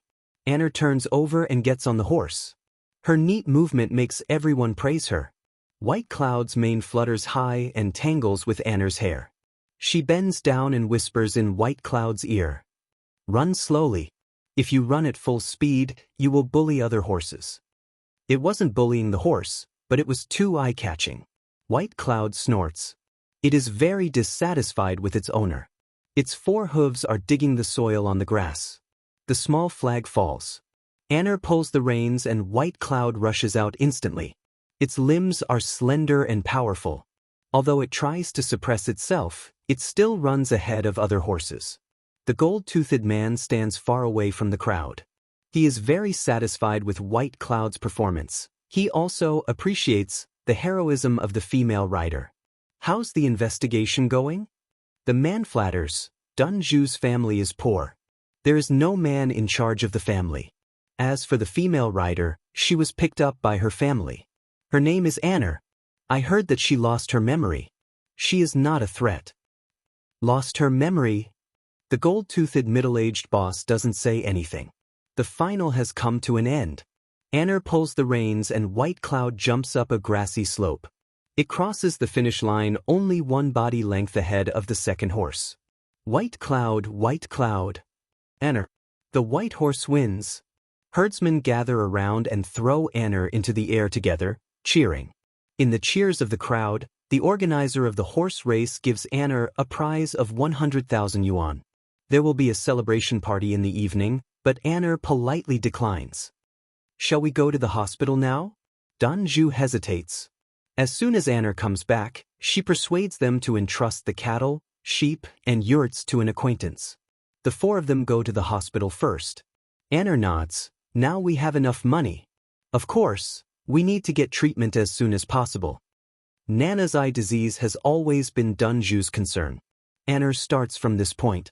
Dunju's doubt only persists for a while and then she readily agrees. So the four of them start packing. Before dawn, they entrust the luggage to an acquaintance. Anna asks White Cloud to go back to Snow Mountain first. At dawn, they call a taxi in the town and go to the district hospital. The hospital checks the equipment and recommends them to go to Lessa, saying that the equipment is not good. Anna takes Dunju and the other two to transfer to the hospital. They pay the money and arrange the operation next Tuesday. Anna takes another X-ray of Dunju's foot to make sure that the bone is healing. Anna is relieved. There are two patients in the family. Acquaintances have also come to visit them. Nana is quite popular. Knowing that there is no staff in their family now, they have orphans, widows, the old, the weak, the sick and the disabled. They promise that they will help take care of the cattle and sheep. Letting one sheep or driving a flock of sheep is the same. Dunju's family does not have many cattle and sheep, and some of them have been sold. It is not a troublesome thing to take care of them for a while. So Anna takes Dunju's family to live in Lessa with peace of mind. Nana's operation is successful. After all, she is old and recovers slowly. The medical facilities in Naku are not perfect. Anna proposes to stay in Lessa for a while and go back after Nana passes the recovery period. Zhe Yitong strongly agrees with this proposal. Anna takes her to almost visit the whole of Lessa. The little girl who grew up on the grassland is very curious about everything in modern civilization. Zhe Yitong also asks Anna if Lessa is the largest city in the world. Of course, Lessa is not the largest city in the world. Anna is a little dazed. Recently, she often sees some flashes. It seems that she has been to Lessa before. One day, she takes Zhe Yitong to the famous Jokhang temple again. The Bodhisattva looks kind and Anna feels at peace. There is a smell of butter in the Jokhang temple. Is it the monks making butter tea? Somehow, when she passes by a young Buddhist monk, Anna feels that the monk's eyes are stagnant. She turns back and smiles. "Master, do you know me?" The young Buddhist monk shakes his head. Anna feels that there is a faint fragrance of flowers under the smell of butter tea. Zhe Yitong has already skipped far away.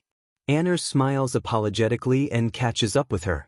An old monk steps forward and asks curiously, "Do you know this female Tanyu?"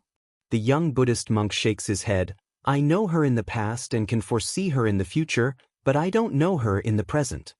The ordinary monk's robe can't hide the elegance of the young Buddhist monk. The old monk thinks for a long time but still can't figure out what he means. The young Buddhist monk has already walked away. After Nana's operation and observation period, Dunju's foot is almost healed. When the four of them return to the Naku grassland again, it is already late November. Winter on the grassland is about to begin.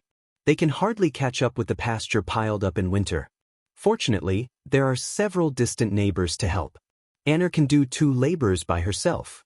After working hard with Dunju, the cattle and sheep at home will not starve this year. In just 3 months, the original green and fresh grassland seems to be blown yellow by the wind overnight. Knowing that someone has really come to inquire about the whereabouts of her and White Cloud, Anna is sure that her worries are not unnecessary. However, they have been away from home for more than 3 months. For an unknown horse, White Cloud, the winter in Naku is so cold that people can't stand it. Those people who are rich and want to buy horses should not pester them anymore. Anna sneaks to the direction of the Silver Lake at night. When it is extremely cold in the middle of the night, White Cloud really comes from the snow mountain. "Can you bear it for a while? When I am sure that there is no danger, I will take you to run all over the grassland." White Cloud feels wronged. It rubs Anna with its head and runs back to the snow mountain. Anna goes out in the cold wind. After returning, she falls ill. She is dizzy because of the fever. Dunju and the other 2 are scared to death. Anna doesn't know what Dunju and the other 2 are worried about. When she is dizzy because of the fever, she dreams many scenes in her mind. It seems that she is in a very beautiful place where melons and fruits are fragrant all year round. Her family lives there. But when she thinks about it carefully, she will be pushed by a strange force, which makes her unable to go deeper. When she opens her eyes again, it is already 3 days later. She tells her dream in detail. Zhe Yitong smiles first. "Ajia, where can I find a place where melons and fruits are fragrant all year round?" "You are talking about heaven, right?" Anna doesn't believe what she says first, so she has to put her thoughts aside. Seeing that she has recovered and woken up, Dunju and Mora are finally relieved. They start to prepare for the winter slaughter. There is little forage in winter, and cattle and sheep will starve and become thin. Herdsmen will choose to kill a batch of cattle and sheep in early winter. The meat is for the whole family to eat in winter, and the rest of the cattle and sheep can survive the winter safely. Anna has just recovered from a serious illness. Dunju says it is freezing outside and doesn't let her get up. Middle-aged Zhe Yitong is asked to help. Unexpectedly, a yak goes crazy when they are killing sheep. Zhe Yitong has to ride a horse to chase it. She is still young and she is not good at riding. Dunju and Mora have nothing to worry about. But after waiting for 2 hours, Zhe Yitong still doesn't come back. Dunju begins to worry. She can't continue to sort out the beef. She hitches the horse and goes to find Zhe Yitong. The acquaintance who helped them take care of the cattle and sheep runs to them on a horse anxiously. Your Zhe Yitong was taken away by a group of people by the Silver Lake. They said they want Anna to exchange for her with the horse of heaven. In the yurt, Anna knocks over the wooden bowl and the hot buttered tea spills all over the ground. She lifts the felt and her face is as cold as frost. She grabs the horse's reins from Dunju's hand and rides away. It is snowing heavily. The withered grassland is gradually covered by snow. Anna's figure soon disappears. Dunju stomps. "Tashi, call someone. Let's go save Zhe Yitong." Every Sunday night, Pa comes out to ask for tickets. A new week is coming. Chapter 335. Under the heavy snow are withered grass stalks. Every time the horse's hooves fall, there is the sound of ice falling into the withered grass. Anna is covered with snow and she can't open her eyes because of the cold wind. She doesn't know how long she has been running. The silver-covered lake finally appears in front of her. Anna jumps off the horse. Her leather boots step on the withered grass and it is quiet in the snow. There is no living creature by the lake. She looks around and finds some wheel tracks that are not covered by the wind and rain. They press deep marks on the withered grass. Anna is ready to follow the wheel tracks. A herding horse appears on the grassy slope. It is the horse Zhe-Itong rode when she chased the yak. Anna is overjoyed. She changes to this horse and follows the wheel tracks. An old horse knows the way. She hopes this herding horse can take her to her destination. The wheel tracks are vague all the way. It seems that she was going to the highway. Why does she gradually go to the snowy mountain? Anna is puzzled, but she is not less worried. In such weather, people may freeze to death if they stay outside the tent for a long time. Can Zhe-Itong survive? The wind and snow fall. After she rides the horse, the wheel tracks and the horse's hoof marks are all covered. Dun Zhu is anxious. When enthusiastic herdsmen catch up, they only find the two deepest wheel tracks by the Silver Lake. In this weather, only desperate people will run to the snowy mountain. Dun Zhu leads the herdsmen to the highway. Zhe-Itong, the wind and snow block people's sight. Anna is now running completely by her feeling. She hopes that someone can answer her in the white distance, but she is always disappointed. Anna's voice is hoarse. She feels that the melting wind and snow are drilling into her neck. Low temperature can quickly reduce people's physical strength. She doesn't know how long she can hold on. The snowy mountain is in sight. Anna passes through a steep stone valley. She shakes the horse and vaguely hears a high-pitched female voice screaming. She pulls the reins and turns the horse around. She finds an entrance and steps into the gravel valley. Zhe-Itong, is that you? Answer me. In the thick fog rolling in the valley, there comes a sobbing voice with some doubts. Ajia? It is indeed Zhe-Itong's voice. Anna jumps off the horse and carefully gropes over. Ajia, don't come over. Don't come near me. In the thick fog, Zhe-Itong's voice is full of panic. Anna doesn't answer her this time. She looks around vigilantly and takes every step carefully. She is afraid that she will be ambushed by evil people. When she gets close to the thick fog, a black shadow suddenly pounces on her. Anna raises her leg and kicks the shadow. The shadow falls to the ground and whines like an injured animal. Only then does Anna see clearly that it is a wild wolf that she has kicked away. Ajia, there are so many wild wolves here. Zhe-Itong's voice is just 50 meters ahead. Anna frowns. She has seen the current situation clearly. No wonder Zhe-Itong warned her not to come. It's not the work of evil people. It turns out that there are many shadowy black shadows within a radius of hundreds of meters in the thick fog. Their green eyes are looming in the thick fog. Are the people who catch Zhe-Itong surrounded by wild wolves? No, they have no grudge against wild wolves. Wolves will not provoke such enemies. Someone has a grudge against wolves. Anna remembers that in July this year, she trapped White Cloud by the Silver Lake and seriously injured 2 wild wolves. Damn it. Why do these vengeful grassland wolves choose this time to take revenge? Zhe-Itong is in a wolf's den. She has to save her. Anna swings the whip in her hand. The wild wolves make way for her. These grassland wolves are cruel and cunning. At this time, they make way for Anna just to surround her. Even if Anna knows the result, she has to take the initiative to walk into the encirclement. After walking for another 30 meters, Anna finally sees those people who covet White Cloud. These people drive an ordinary Jeep and a Hummer. At this moment, the 2 cars form a triangle to guard against the wolves.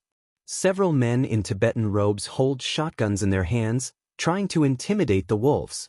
Anna stops and her eyes are almost filled with anger. These scumbags. In such a dangerous situation, they actually let Zhe-Itong stand on the hood of a car. These men with shotguns still know to hide in the car window with the barrel exposed. However, they let the 12-year-old Zhe-Itong stand on the hood. Fresh meat like the little girl makes the wolves restless. Many pairs of green eyes are staring at Zeitong, who is shivering. Scumbags, these scumbags. Anna is furious, but she feels like crying. Before she comes, how long has Zeitong been intimidated like this? What else have they done to her? Anna, your name is Anna, isn't it? A man's voice comes from the car. He hides his head but shows his tail. She can only tell that he is not young. Anna sneers, I'm the person you are looking for. Let her go. The man laughs. Let her go? Let her feed the wolves? Anna, give me the horse and I will let her go. After 2 months of investigation, the white horse turns out to be the legendary horse of heaven on the grassland. It has already exceeded the value of a racing horse. There is desire in the voice of the gold-toothed man. He is not going to let go of the horse of heaven. Of course, he also wants the little beauty in front of him. It is said that this wild horse of heaven can only have one master in its life. In this case, it will be a good story in the circle if he takes this wild little beauty back to the mainland. Anna frowns. Now if I give you the horse, can you escape from here? With the power of Hummer, they should have a chance to break through the siege of the wolves. But what about herself and Zeitong? Unless White Cloud is here, she can take Zeitong to break through the siege with its speed. Anna secretly makes a plan in her heart. She can't give White Cloud to them. Not to mention whether she is willing to give it to them or not. If she gives it to them, she and Zeitong will definitely be buried in the stomach of the wolves. There is no possibility of survival. White Cloud, can you notice that I am coming to Snow Mountain? The man doesn't answer Anna. He just signals his men to shoot into the sky. The gunshot makes the wild wolves involuntarily take 2 steps back and expand the encirclement. The man smiles proudly. I'm not running away. I'm walking out of here calmly. Little beauty, if you give in, I can take you out with me. The bad intention in his voice is so wretched that Anna almost vomits. She calms down and hides the disgust in her voice. What about my little sister? The man in the car laughs a few times. We are a family. A family? Isn't your little sister mine? Of course, I will go out with her. Anna doesn't get angry but laughs. Her slightly heroic temperament suddenly changes. Her looming face in the thick fog is full of charm. She can hear the sound of someone gasping in the car. If she were her former self, what would she do to such blasphemy? Surrounded by wolves, Anna suddenly has a splitting headache. She can't remember her former self. She can't solve the crisis in front of her. There is a continuous sound in the air. Anna rolls on the ground reflexively. 2 needle-like things are nailed to the ground. The man in the car is a little surprised. It seems that he doesn't expect that she can escape. These people don't intend to negotiate with her, do they? They actually try to knock her out with anesthetic needles? Anna rolls on the ground and narrowly avoids the sneak attack of 2 shameless wild wolves. She has already touched the 2 anesthetic needles in her hand. Giving him a taste of his own medicine, she returned the 2 tranquilizer needles to the other party. Puff, something is deflated. The man looks down and finds that the front tires of the 2 cars are deflated like a punctured ball. Anna uses 2 anesthetic needles to poke a small hole in the front tires of the 2 cars. Now they can't close the car door and leave at any time. Anna feels at ease. No matter how angry the man is, she just hides her figure in the thick fog and is ready to rescue Zeitong. Push her down. Push this damn girl down to feed the wolves. The man in the car is very cruel. Anna is approaching the Hummer little by little under the cover of the thick fog. However, the man wants to kill Anna first. The cause of all this is just because of White Cloud? Is human life really more cheap than dogs? For White Cloud, these people can even kill Zeitong. Anna can't bear it anymore. When a man with a shotgun drives Zeitong off the hood, she jumps out and catches the little girl firmly. Zeitong originally thought that she must be bitten to death by wolves. After rolling on the ground, she finds that it is Anna who is holding her. The little girl hides in her arms and cries. Anna's back feels like being stung by ants. She groans and feels that Zeitong in front of her has become a double shadow. She still can't escape the anesthetic needles. She barely kneels on the ground and holds Zeitong. She whispers in her ear, "Run, run out of the valley. Ask White Cloud to take you away. Take Nana and Dunju away from the grassland. Promise Agia. Zaitong's eyes turn red. Agia, let's run together and then take White Cloud to another place, okay? Anna covers her mouth and lowers her voice. You run first. Agia has a horse. She will catch up with you later, okay? Zaitong shakes her head desperately. She is just naive but not stupid. It is obvious that Anna can't leave with her. Zaitong. Anna suddenly screams, you have to bring people to save me. Zaitong wipes the tears in her eyes with her rough hands and finally says yes. Anna laughs. She bites the tip of her tongue hard in exchange for a moment of sobriety. Zaitong is pushed out by her. Several wild wolves attack, but they are temporarily stopped by Anna's desperate fight. She hears Zaitong's footsteps getting farther and farther. She runs to the mouth of the valley. Anna covers her arm and laughs. Blood spreads from her fingers. The wild wolf that just scratched her has a piece of hair missing on its neck and a thick scar. It was stabbed by her on the edge of the Silver Lake. It turns out that it is still alive. Was he really here to seek revenge? It's great. It's better to kill these villains together. Snow Mountain is holy and can't be tarnished by these bastards. She feels pain in her left arm again. It turns out that the people in the car see that she is still alive after 2 needles, so they give her another one. Anna's consciousness finally becomes blurred. She vaguely hears that they ask someone to guard the car and send someone down to change the tire. Are they going to run away? I don't want to. I don't want to. The blood from Anna's wound stains the snow where she fell. She slowly closes her eyes and a sharp cry of pain suddenly comes from the mouth of the valley.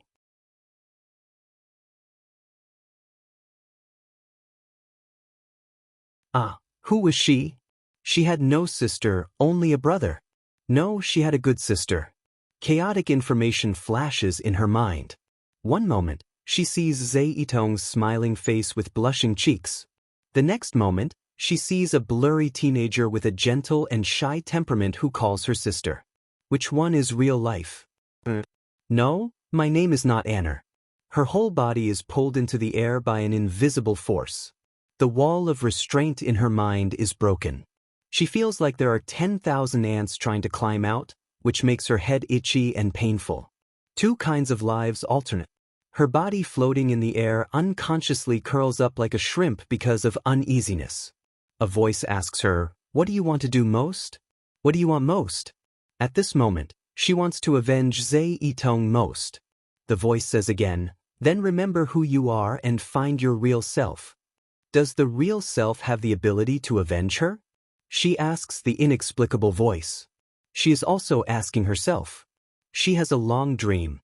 After coming out of the Jokhang temple, because of a bowl of butter tea, she realizes that what she lacks is ordinary perception.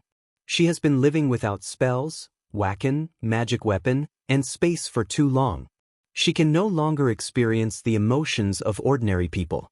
Fire Phoenix said that if she wants to experience ordinary again and bear essence, she must seal all the abilities and memories of her whole body. Then she can enjoy ordinary life as a blank piece of paper. The beautiful woman nods and says yes. How can she live on the grassland where danger lurks? Fire Phoenix laughs and says, I have picked a good place for you. It is indeed a good place. It is the sacred Silver Lake district of the Naku grassland. Herdsmen will not be presumptuous here. You can sleep at ease. It is not without danger. Her abilities and memories are sealed. Then she meets a fish monster jumping out of the Silver Lake. She is so embarrassed that she faints by the lake because of serious injuries. When she wakes up again, she really forgets who she is. A kind herdsman save her and take her back to the Mongolian yurt. They give her a nice Tibetan name, Anna. Anna, come here. I will teach you how to milk cows. Anna, you know so much. Anna, my name is Zaidung. My mother said it means olive. What about Anna? Anna, it means pomegranate. Nana also said you look like pomegranate. You are so beautiful. The little girl chirps happily like a bird on the grassland. She teaches herself how to milk cows, make butter, and learn to ride. The 2 are like sisters. They herd together and learn to sing pastoral songs together. Anner is the most beautiful pomegranate flower on the grassland. The little girl says this more than once. The little girl, her name is Zhe Itung. Her name is Lin Luoran. The figure in the air opens her eyes. Her beautiful eyes are shining like the purest amber in the world. In her eyes there is no longer helplessness. A trace of pain is well hidden. Instead, there is more determination. She is no longer the ordinary Anner. She is the shining Lin Luoran. The last bit of mist in the valley disperses. The wild horses look at the woman floating in the air with doubts in their eyes. The breath she emits is even more powerful than that of the extremely fierce alpha wolf. Lin Luoran finally finds herself. Fire Phoenix's lazy voice rings. Congratulations on your success. The opportunity to bear essence is right in front of you. But I guess you want to save the herdsman girl first. Lin Luoran is stunned. She is not dead? Not dead? Zhe Tong, who calls her Agia, is not dead? Lin Luoran suddenly realizes and says angrily, even if I lose my memory and can't use my ability, you can save her. Why did you watch her lose her arm? Fire Phoenix is speechless. After a while, it gnashes its teeth. Without her arm, I am afraid you will be Anner for the rest of your life. This method is too aggressive. I can see that you enjoy the life of a herdsman on the grassland. Are you willing to herd horses for the rest of your life? Lin Luoran murmurs, but I don't need to lose her arm to wake me up. Fire Phoenix snorts and cuts off the connection with her. Lin Luoran knows that she is a little greedy.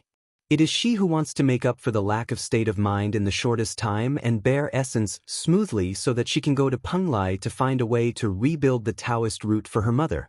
However, this method of sealing memory and ability is extremely dangerous. It is cast by Fire Phoenix and the spell has been made.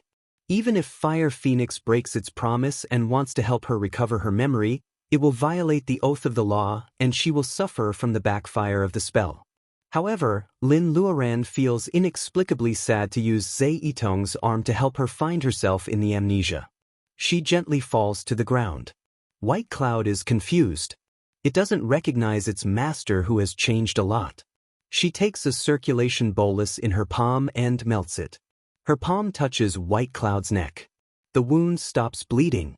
Within 2 days, White Cloud will be completely healed. It lowers its head and licks her palm. It wants to smear the remaining medicine on her injured right arm. Lin Luoran hugs its neck. One person and one horse have a tacit understanding again. She and Anner are originally the same person. The difference is that Lin Luoran has the ability that Anner doesn't have. She circles a pile of sand and stones and buries Zhe Itong's broken arm and the horse she rides. Lin Luoran goes to the crime scene again. Different from the panic just now, Lin Luoran is calm and self-controlled. She has excellent eyesight. Not only did she glance over the blood-stained scene, but there were also human corpses and no wolf corpses. She also discovered that the broken windshield and the dented hood were all caused by a powerful blow from some kind of creature. Is it the animal that hurt White Cloud? Lin Luoran suspects that it might be the alpha wolf of the grassland wolf pack. Even White Cloud can be hurt by it. It must be something. Thinking that it might be this thing that hurt Zhe Itong's broken arm and took her away, Lin Luoran's eyes are covered with a layer of frost that is even colder than ice. She has very good hearing. Wacken returns to her body and everything is under control. It is a subtle feeling. There is a faint breathing sound in the broken Hummer. Gold Wacken gathers at her fingertips. The door is completely cut off where she touches it. A middle-aged man is struggling on the leather seat. Seeing Lin Luoran standing in front of him with a cold face, he coughs violently. You are not dead. A golden tooth is stained with blood. The smell of money can't be washed away in this snow mountain. Lin Luoran suddenly smiles. I'm not dead, so you have to die. The man's eyes widen. The wound left by the wolf on his chest is bleeding. You can't kill me. I have a lot of money. I'll give you money. Save me. Lin Luoran's palm is already on fire. Hearing his words, she is stunned. Yes, if I kill you, I will be no different from you. The middle-aged man sees the flame that appears and disappears on Lin Luoran's fingertips like magic. His eyes are even brighter. Cultivator, you are actually a cultivator. Lin Luoran no longer looks at him and leaves without hesitation. The middle-aged man yelled enthusiastically, "Fairy, fairy, fairy, please accept me. I can give you all my wealth and I can find you the most precious treasure in the world. What do you like? An eagle or a horse race?" Lin Luoran is already riding on White Cloud's back. "Let's go and save Zaitong." White Cloud's tail swings a beautiful arc in the air. This is the last light in the middle-aged man's pupils. Chapter 337. Lin Luoran's clothes are stained with blood. She takes out the Rui dress from the space and puts it on. Because she has to ride a horse, the Rui dress turns into a British knight's dress. When Wacken returns to the body, the cell metabolism is fast. The wound on the right arm has healed. Only the pink new skin shows that it was severely scratched by the grassland wolf half a day ago. Even an old horse knows the way, let alone a mutant like White Cloud. After Lin Luoran recovers, she can feel the faint Reiki in White Cloud. It is called the Horse of Heaven. It is not just a rumor. It seems that its bloodline is indeed extraordinary. Reiki in the world is thin now. Although White Cloud has no consciousness to actively cultivate in the snow mountain, it has passively absorbed a lot of water Reiki. Where is the wolf? Lin Luoran is very curious about what it is. It also knows how to catch Zaitong and lure her there. This grassland wolf must not be an ordinary character. White Cloud walks vigorously between the mountain streams. When it carries Lin Luoran across the valley, it flies 7 or 8 meters in the air. It really lives up to its name of Horse of Heaven. A person and a horse come to the top of the snow mountain in less than half an hour. White Cloud pulls Lin Luoran's sleeves and looks down. The west peak of this snow-covered holy mountain is straight down and the drop is no less than a kilometer. Through the clouds and mist at the bottom of the valley, Lin Luoran sees a hidden paradise in the snow mountain. In this winter, it is still full of birds, flowers, and lush grass. Is this the place where the wolf tribe lives? White Cloud nods its head slightly, indicating that what Lin Luoran sees is not an illusion. This is interesting. The snow mountain cliff is so slippery that the grassland wolf certainly can't get in and out from the cliff. There must be another hidden exit at the foot of the mountain. White Cloud can't find it, but it still brings her to the top of the mountain. If it were other people, they would really have no way to deal with the situation in front of them. Lin Luoran just touches White Cloud to calm it down. "Wait for me at the foot of the mountain." White Cloud is reluctant to leave, but Lin Luoran has already jumped off the cliff. White Cloud is so scared that it takes 2 steps forward and steps on the ice on the edge of the cliff. Of course, Lin Luoran is not committing suicide. As soon as she jumps down, she casts the wind-riding spell. The wind surrounds her from all directions, mixed with snowflakes, completely covering her figure. Staying in the air, Lin Luoran doesn't rush to land. Looking down from here, one's line of sight was even clearer. The entire valley was filled with hot air, and it was this alternating hot and cold air that caused the valley to be covered in thick fog. Even if an ordinary person were to look down from the top of the mountain, they would never discover that there was a paradise-like world hidden under the thick fog. Sporadic wild wolves were rolling on the grass. It was unknown if they were full and were digesting their food. If it weren't for Zaitong's broken arm, Lin Luoran would even think these rolling wolves are cute. But no. She carefully searches every corner of the valley and makes sure that Zaitong is not among them. These grassland wolves have sharp claws and fangs. To ordinary people, they are extremely fierce. However, to Lin Luoran, who is in the late period of laying foundation and on the verge of bearing essence, they are just some grumpy cats. Lin Luoran really doesn't take them seriously. However, none of them could hurt White Cloud, so the alpha wolf was not here. Lin Luoran is still confused. Suddenly, a big wolf with blue fur and blue eyes comes out from the root of a big tree in the valley. It is a tree hole. It turns out that it is hiding in the hole. Lin Luoran sneers. It is really interesting. This is not only an alpha wolf with light reiki in its body, but it is also of the wood. The wood is responsible for life while the wolf is responsible for killing. Lin Luoran doesn't know how it reconciles the two. After finding the alpha wolf, Lin Luoran shows up and lands there. The alpha wolf looks at this side vigilantly. Lin Luoran doesn't hide her momentum at all. Those fierce grassland wolves are so suppressed that they dare not come forward. The grassland wolf that has a grudge against Lin Luoran arches its body and makes an attacking posture. However, it doesn't dare to rush forward rashly. It can only suppress the light of hatred in its eyes. Lin Luoran lowers her eyes. I gave you a knife, and you gave me a claw. If you continue to pester me, don't blame me for being cruel. After saying that, Lin Luoran goes straight to the wolf, regardless of whether the grassland wolf understands her or not. The green wolf of the wood has its hair standing on end. It has already felt Lin Luoran's power. Every time Lin Luoran takes a step forward, it retreats a little bit.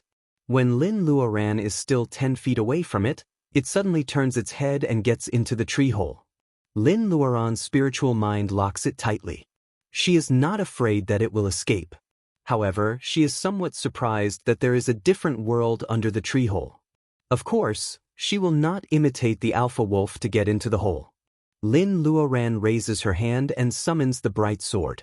With only one sword, she cuts down the big tree, revealing the root of the tree. Winding down, there is a hole that can accommodate one person. The movement of the big tree falling to the ground makes those grassland wolves stunned. Their alpha wolf is not there, so they lose their restraint. They find a hole covered by vines and rush out of the valley. This time, Lin Luoran is more satisfied. It turns out that the exit of the valley is in such a place.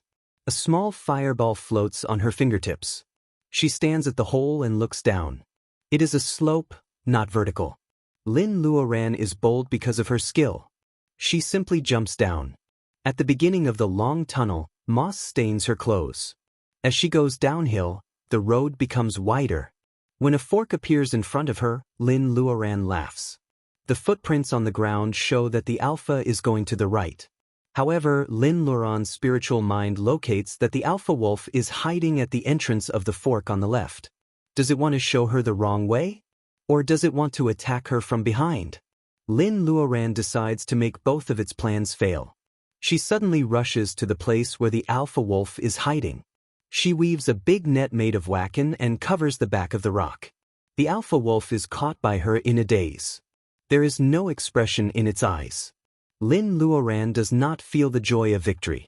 Looking at the alpha wolf, which is not struggling at all, she suddenly has an inexplicable sense of crisis. Lin Luoran always trusts her intuition, so she leans to the right. A green light flashes 2 inches away from her neck and hits the rock in the tunnel. Stone chips are splashed and the bottom cannot be seen. Lin Luoran's neck is cold. She has no time to chase the flashing green shadow. This attack was originally aimed at her neck in an attempt to kill her in one strike. If she hadn't been vigilant, perhaps her head would have been separated from her body by now. She was just a small cultivator in the late stage of the Foundation establishment realm. This kind of injury was something that no one would have the power to reverse. The alpha wolf she catches turns into a piece of rotten wood with a flash of green light in the big net of wacken. Substitution. Fire Phoenix screams sharply in the space. Lin Luoran is stunned. What is this? Fire Phoenix is furious. This is a small art of nature. We were all fooled by the wolf. It is a monster cultivator. This is not the point. The point is that this is a monster cultivator who has mastered the art of nature. It is not an ordinary monster. Let's retreat first. Art of nature. Lin Luoran thinks of the soldiers made of beans, of the ancestor of the monsters of wood. This kind of camouflage, substitution, can only fool her, whose personal ability is not high. The ancestor of the monsters of wood soybeans turned into golden armored soldiers, which have real combat power. This rotten wood with no spirit is far from being comparable to it. The question is, why is the monster wolf so sneaky when it can use the art of nature? There is only one possibility. If they fight face to face, it is not confident that it can defeat her. Xiaofeng, I'm guessing that the wolf demon has been seriously injured. Fire Phoenix yells. It is not called Phoenix. Lin Luoran ignores it and summons Zhao Jin. It flies around her as a guard. Lin Luoran purses her lips. Zhe Yitong is still in the hands of the monster wolf of wood. Even if there is danger ahead, she has to fight it.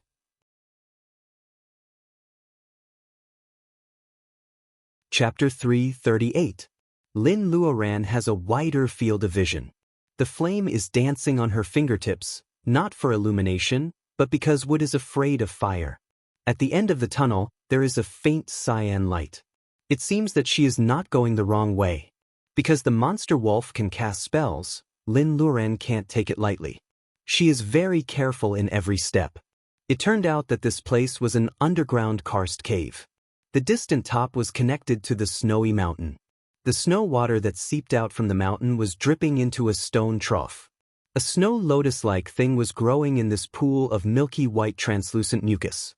The milky white translucent liquid kept bubbling, and the green light was coming from it. Lin Luoran doesn't know this thing, but she is surprised by the mellow wood reiki of this green light snow lotus. It is connected to the snow mountain above and the earth vein below. Lin Luoran is not surprised that spirit grass can grow in such an environment. What is strange is the spirit grass of the wood. Come to think of it, the monster wolf is also a spirit grass of the wood.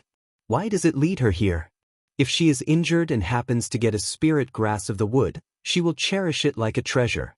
Why does it lead the enemy here? Unless, as soon as Lin Luoran moves, the green light snow lotus suddenly turns into a giant wolf with green fur and rushes to her. Lin Luoran summons the bright sword to block it. The sword collides with the claws of the giant wolf. The sound of metal and sparks fly everywhere. The bright sword is a grade 5 magic weapon. Lin Luoran thinks that the monster wolf can cast spells, so it must be more than this.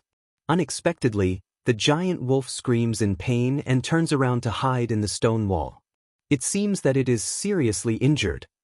This time, the monster wolf is not using substitution, but transformation spell. Fire Phoenix explains to her, but Lin Luoran is still confused about the difference between the two. The silverfish says softly, Sun Wukong, the Monkey King in Journey to the West, knows the 72 transformations.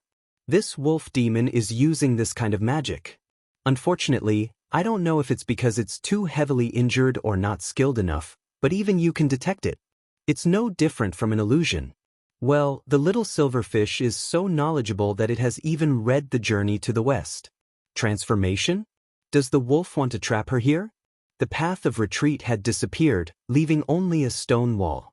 Lin Luoran puts her hand on the stone wall. The stone wall feels the earth wacken in her body being assimilated bit by bit. Then she walks through the stone wall. Once again, he returned to the fork in the road where he came from. Taking a big detour, it turned out that taking the left fork was the correct choice. Lin doesn't know where the monster wolf is hiding. She doesn't encounter any sneak attacks along the way. What surprised her was that at the end of the tunnel, there was another scene. There was a milky white, translucent liquid, snow water seeping out of the cracks of the snowy mountain, and a snow lotus swaying with green light. Could it be that the demonic wolf thought she would be fooled a second time? When she is about to react, she sees some hay behind the stone trough. Zhe Yitong, who has lost an arm and is covered with wounds, has fainted there. Zhe Yitong, Zhe Yitong. Lin Luoran feels Zhe Yitong's breath with her hand. Though it is weak, she is still alive. Lin Luoran transmits some wood wacken into Zhe Yitong's body, but her pale little face is still bloodless. Lin Luoran is very anxious. She feeds her a circulation bolus, but Zhe Yitong still has no sign of waking up. Lin Luoran is very anxious. What should I do? I didn't bring the healing spirit herb with me. Maybe this green light snow lotus can save you. Lin Luoran puts Zhe Yitong on the hay pile and gets up to pick up the green light snow lotus.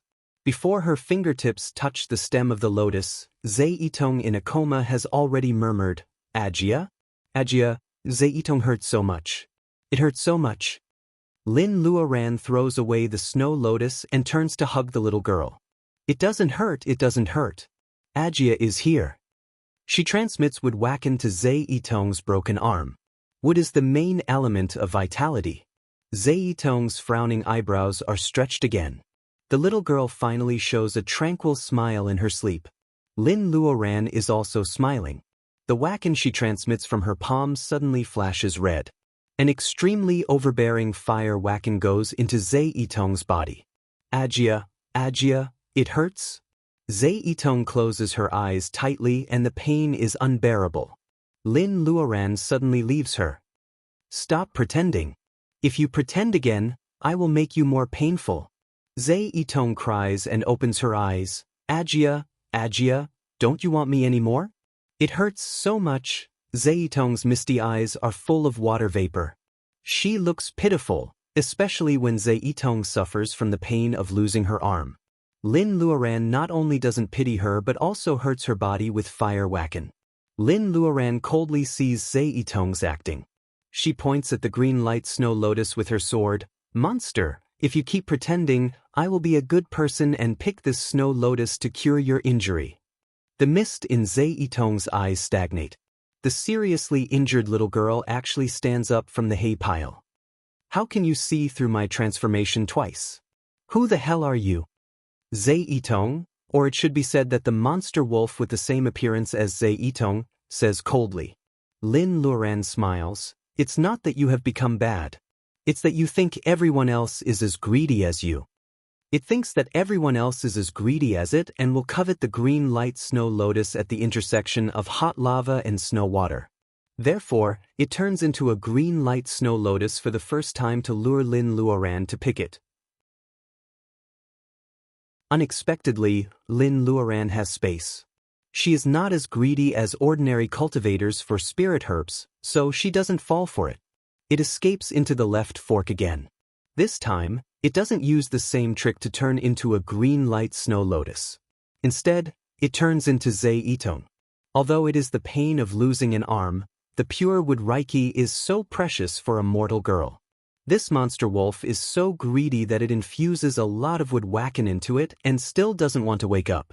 Since it won't turn into a green light snow lotus again, this snow lotus is real. There is nothing in the stone cave. It only makes sense that Zhe Ying is fake. This monster wolf is simply trying to trick her into constantly infusing wood wacken to cure its injury. Unfortunately, Lin Luoran takes the opportunity to infuse a domineering fire wacken into it and disturbs its internal breath. Tell me, what do you want to do by leading me here? Give me the real girl, and I can let you die in one piece. With a flash of green light, the big green wolf appears beside the stone trough. You are just a little cultivator in the late laying foundation period. How dare you be so arrogant? Lin Luoran glances at it coldly. She doesn't talk nonsense and rewards it with a sharp sword move. The blue light of the bright sword surges. Wherever the sword light goes, many mountains are cut down. The monster wolf screams and flies to protect the green light snow lotus. Lin Luoran slashes the green light snow lotus with her sword. The monster wolf withstands it with its personal ability and spits a mouthful of blood on the green light snow lotus. Lin Luoran stands with her sword. I ask you again, where is the mortal girl? The monster wolf smiles viciously. Kill me. Anyway, someone you care about will die with me. Ha. Lin Luoran frowns. She is not afraid of powerful people, but she is afraid of people like Xian Yuan Ping, who obviously harms others without benefiting themselves. Such people are annoying whether they are monsters or humans. Xian Yuan Ping is an example. If it wants to die, Lin Luoran won't be polite to it. She slashes down with her sword. This time, the monster wolf screams. Lin Luoran takes a closer look and finds that it is another piece of rotten wood, which is cut in half by her. Substitution, substitution, substitution again. Was the gap between magic arts and magic arts really so insurmountable?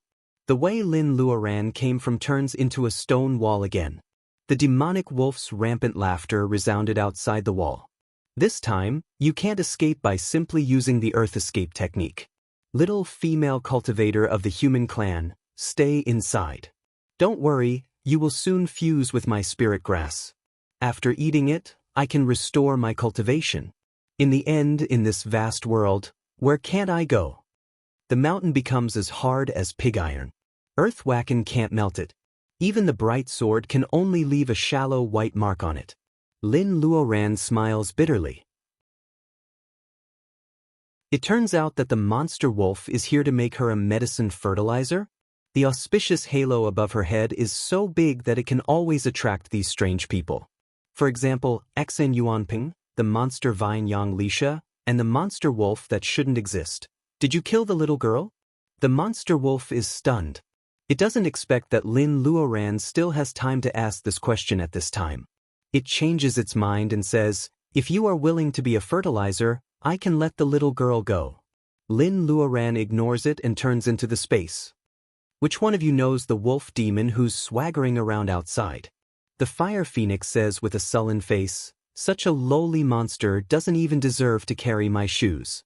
Lin Luoran ignores it and looks at the little silver fish. The silver fish lowers its head and thinks for a while. It says timidly, did it step on 7 tufts of white hair on its left paw? Lin Luoran recalls. Its whole body is green. When it waved its left paw, there was indeed white light. Who could count how many tufts of white hair there were? However, the little silver fish never speaks carelessly. Since it says so, there must be a deeper meaning. If there is, do you know it?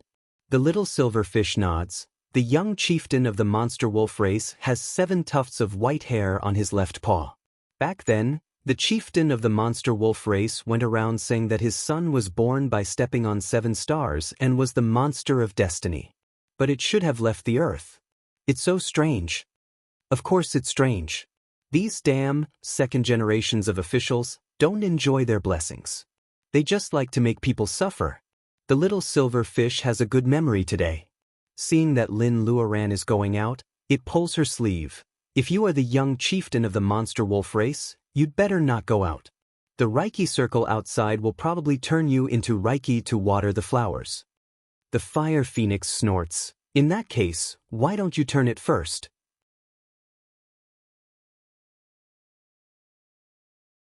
Chapter 339. Although the proud fire phoenix is often unreliable, it is an old monster and its methods are very reliable. Whether it helps her escape from danger many times or occasionally gives her advice. Therefore, this time, Lin Luoran doesn't doubt what it says. She is just a little confused. What kind of drastic measures are these? The monster wolf looks inside from the outside of the mountain. The mountain wall turns out to be one-way transparent. It finds that Lin Luoran is gone first. There is only a floating bead in the secret room, emitting misty white light and shining with the green light snow lotus. The monster wolf can't help but feel nervous. It was quite knowledgeable. A bead that could allow a living person to hide in must have an extraordinary origin. It made up its mind, so it stopped watching and started the tactical array. Rays of light begin to flow in the secret chamber, intertwining. This kind of light will restore objects to the origin of Reiki of the 5 elements. It is called Reiki Transforming Circle. The monster wolf has transformed a lot of things over the years, including living things and dead things. Otherwise, this green light snow lotus will not be so colorful and overflowing with wood Reiki.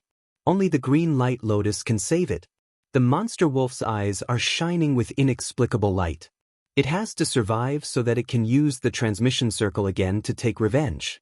Thinking of the human female cultivator who is about to reach the level of bearing essence, the monster wolf feels lucky from the bottom of its heart. Nowadays, cultivators are very rare. Ordinary inanimate objects can't compare to cultivators, let alone a female cultivator who's about to form her gold core. The rich would attribute spiritual energy on her body can make people drunk just by breathing it. Unfortunately, it's not a pure wood attribute, so a lot of it will be wasted. Greed blinds its mind. The monster wolf knows that cultivators are scarce and it can see that Lin Luoran does not have a single Taoist root. However, it is because of this that this female cultivator can cultivate to the level of bearing essence even though the Taoist root is not advantageous when the earth is thin and restless. It is not easy to mess with her now. In the moving light, the monster wolf finds that the figure of the female cultivator suddenly appears in the secret chamber again. Even though there was a protective barrier in front of him, as well as a set of treasured clothes that weren't all that outstanding for double protection, the wolf fiend still revealed a smile. The Reiki transforming circle is invincible. Even if it is a simple version, this female cultivator who has not yet reached the level of bearing essence cannot resist it. The combination of the protective barrier and treasured clothing could only allow her to live for a short while. Even if she hid in the bead with some history, the bead would be melted in the end. What a pity for this bead. The wolf monster sighed again. It became a little sentimental today. Soon, the monster wolf found that there was a scene that seemed to be an illusion in front of its eyes. That female cultivator actually stretched out her hand to pluck the green light snow lotus. It was really too ridiculous. Did she think that it wouldn't protect such an important thing? It was unknown where the wolf demon came from, but it quietly watched the joke on this side of the stone wall. And it must be because in this snowy mountain, other than eating and sleeping, there was no female wolf demon who could understand, so its life was too boring. The demonic wolf quickly convinced itself, and then it saw that the female cultivator was sent flying by the light shield of the cyan light snow lotus and slammed into the mountain wall. The wolf demon laughed unkindly. The female cultivator climbed to her feet, her face covered in dirt. The demonic wolf's cheerful laughter spread out from the cave and echoed throughout the entire valley. Seeing that she changed the water spell to deal with the protection of the cyan light snow lotus, the monster wolf almost couldn't help laughing again. Therefore, the human race is obviously the stupidest race. Using the water spell to deal with the wood spell will only accelerate the vitality of the wood spell. Because Lin Luoran was so stupid, the monster wolf finally couldn't stand it anymore. It laughed and ran out of the cave. Lin Luoran wipes the non-existent sweat and goes back to the space. Has it gone far? The fire phoenix nodded. Lin Luoran stared at the flashing flames of the small volcano with fanatical color in her eyes. In fact, she was also a fanatical gambler in her bones. She was used to fighting against nature, against others, and with her life in times of crisis. The Reiki transforming circle is slowly turning. Lin Luoran had experienced how strong the power of the circle was. There was not much time left for her. As expected, if the protection of the cyan light snow lotus was destroyed as planned, the monster wolf would come to take her in an instant. There was only one chance, so she had to protect it well. Lin Luoran flashed out of the space. Although there was no sunlight here, there was no shortage of fire Reiki in the place where the earth and fire met. She closed her eyes and meditated. Finally, she decided to hit the arrow of light. It should be right to use fire to fight against wood. Lin Luoran's right hand moves quickly. She makes some complicated and fancy gestures quickly and accurately. To be honest, except for the time when she first practiced the spells of the 5 elements, the higher her personal ability was, the more skillful she became in casting spells. She rarely paid so much attention to the steps of each gesture. Because this moment was too important. The monster wolf jumped out of the cave. Looking at the empty valley, it was not angry at all. Although those grassland wolves were of the same race, compared to the high and mighty demon clan, these fools who had not developed spiritual intelligence did not have much in common with Lord Wolf Demon. It didn't even care whether they could survive if they went out of the valley on a snowy day. Before meeting Lord Wolf Demon Lord, didn't these wolves live like this? In winter, they curled up in the cave to avoid the wind and snow. When they were really hungry, they went out to find food in the wind and snow. Occasionally, they met other animals who also came out to find food, so they could have a full meal.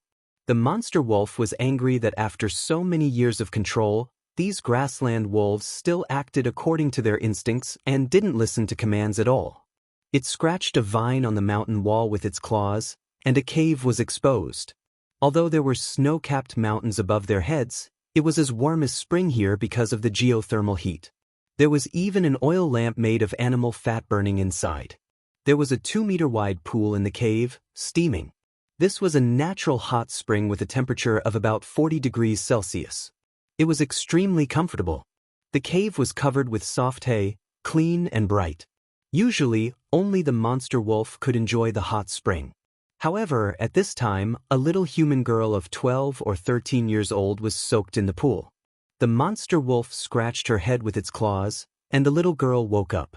Seeing the enlarged face of the wolf in front of her, Zhe-Tong cried, "It's you again, monster. Give me back my hand." The monster wolf bared its teeth. "As I said, your hand was not bitten by me. If you cry again, I will tear you with my claws." Therefore, it hated these grassland wolves who were so stupid that they didn't understand orders. If they wanted to capture someone, then so be it. It was so much fun to live, but why did they have to bite off someone's arm? Now that this human girl had woken up, she was crying nonstop. It put a lot of herbs in this hot spring, so it should not hurt. Why is she crying? As a monster wolf who had left the secular world for many years, it couldn't understand at all that Zhe-Tong was at the age when she began to love beauty. She was at the age when she would be happy for a new dress and a new hat. How could she bear to lose a hand? Thinking that it would be like this in the future, how could she pull the reins with only one hand? She couldn't ride a horse or help her family work. She would be laughed at when she went to school. All kinds of pressures were put on a little girl. The more Zhe-Tong thought about it, the sadder she became. Therefore, every time the monster wolf woke her up, she would cry. Ooh! Because of the threat of the monster wolf, Zhe-Tong's crying was suppressed. This kind of soft sobbing was more touching than crying at the top of her voice. Maybe it was more touching to the wolf. The monster wolf was so annoyed that it said fiercely, "Your sister is coming to find you. I will eat her in a while." Zhe-Tong's nose twitched. "Ajia is coming? Don't eat her. Please, don't eat her. I won't let you give me back my hand." The monster wolf glanced aside. When did it say it would give her back her hand? It didn't have a relic that could regrow a broken arm. However, it intended to divert the attention of this human girl. Why did she cry even more fiercely? The monster wolf was annoyed, but it never thought that no one would use another person's sister's life as a topic to divert attention. It was about to say something when it sensed an abnormal fluctuation in the addendum. The monster wolf knocked the crying Zhe-Tong out with its paw again. It quickly went into the mountain and came to the outside of the addendum within a breath. Looking through the one-way transparent mountain wall, Lin Luoran pulled the bow with her left hand and put an arrow with her right hand. The fiery red arrow was gorgeous, aiming at the green light snow lotus. Damn it, the wolf demon just so happened to know this technique. It had seen with its own eyes that a small human cultivator in the core formation stage used the same move to kill a monster bull. At that time, it still didn't have the ability to transform. In the eyes of the entire demon wolf clan, it was just a small arrow of light. It remembered that when its father wolf found it in the grass and checked the dead barbaric bull monster, he said these 3 words. The monster wolf didn't expect that it could see this spell in its lifetime. The barbaric bull monster killed all human cultivators who knew this secret spell for revenge. While it was in a daze, Lin Luoran had shot the arrow in her hand. Blocked by the closed mountain and surrounded by magic circles, Lin Luoran's arrow certainly failed to draw down the power of the sun. However, her arrow drew the strange fire in the space. The monster wolf saw the arrow hit on the protective shield of the green light snow lotus with a sizzling sound. It wanted to tear Lin Luoran apart, but it took time for the magic circle to stop. Besides, how could it know if this was a trick of the human female cultivator? It remembered that these human cultivators were cunning and it had to be prepared. Nothing could happen to the green light snow lotus, and it couldn't let the human female cultivator take over. The monster wolf went into the mountain and appeared in the cave where Zhe-Tong was. It took the little girl in its mouth from the hot spring and came out of the addendum again. There was only a thin layer of the protective shield of the green light snow lotus. The light in the addendum stopped wandering. The Reiki transforming circle had been stopped by the monster wolf. It appeared in the addendum and put Zhe-Tong under its claws. It could kill her at any time. Little cultivator, stop what you are doing, which offends the dignity of the wolf race. Otherwise, I will kill her. Lin Luoran stared at it. She finally confirmed that this monster wolf might have damaged its brain. Otherwise, it wouldn't be so childish. The arrow of light is melting the protective shield of the green light snow lotus little by little. 1 inch, half an inch. The shield has been broken. The monster wolf murmurs. It doesn't slap Zhe Yitong, who is under its death claw, as it said. Instead, it uses the last spell it knows. The mountain trembled. A giant in stone armor emerged from the ground. It opened its big hands and grabbed Lin Luoran's waist. At the moment when she was lifted off the ground, Lin Luoran had reached out to pull up the green light snow lotus. The monster wolf was furious. Put down my snow lotus. Seeing that Lin Luoran didn't respond, it moved its hands and the giant in stone armor closed its hands. Lin Luoran smiled sarcastically at the monster wolf and disappeared into the bead. The bead was held in the hand of the giant in stone armor. It couldn't be crushed. The monster wolf was so angry that it almost vomited blood and died. Looking at the empty stone trough and the still tumbling translucent mucus, it realized that so many years of hard work had vanished in front of its eyes. At this moment, even if its own father was in front of it, the monster wolf could still make up its mind to tear it apart, let alone a strange human girl like Zhe. If you want to blame someone, blame your sister. It's all her, it's all her. The monster wolf became more abnormal after being stimulated. The giant in stone armor summoned by the spell fell apart because of its unstable spiritual mind. It fell to the ground and became a pile of rotten stones. The monster wolf was about to slap Zhe Yitong to death with its claws. Suddenly, a rope of light jumped out from the bead on the ground and tied the monster wolf up. Before it realized what was going on, it had been pulled into the bead by the rope of light. A shrill scream made White Cloud, who was standing on the top of the snow-capped mountain, shudder. Except for living creatures like Lin Luoran, no one could enter or leave the space.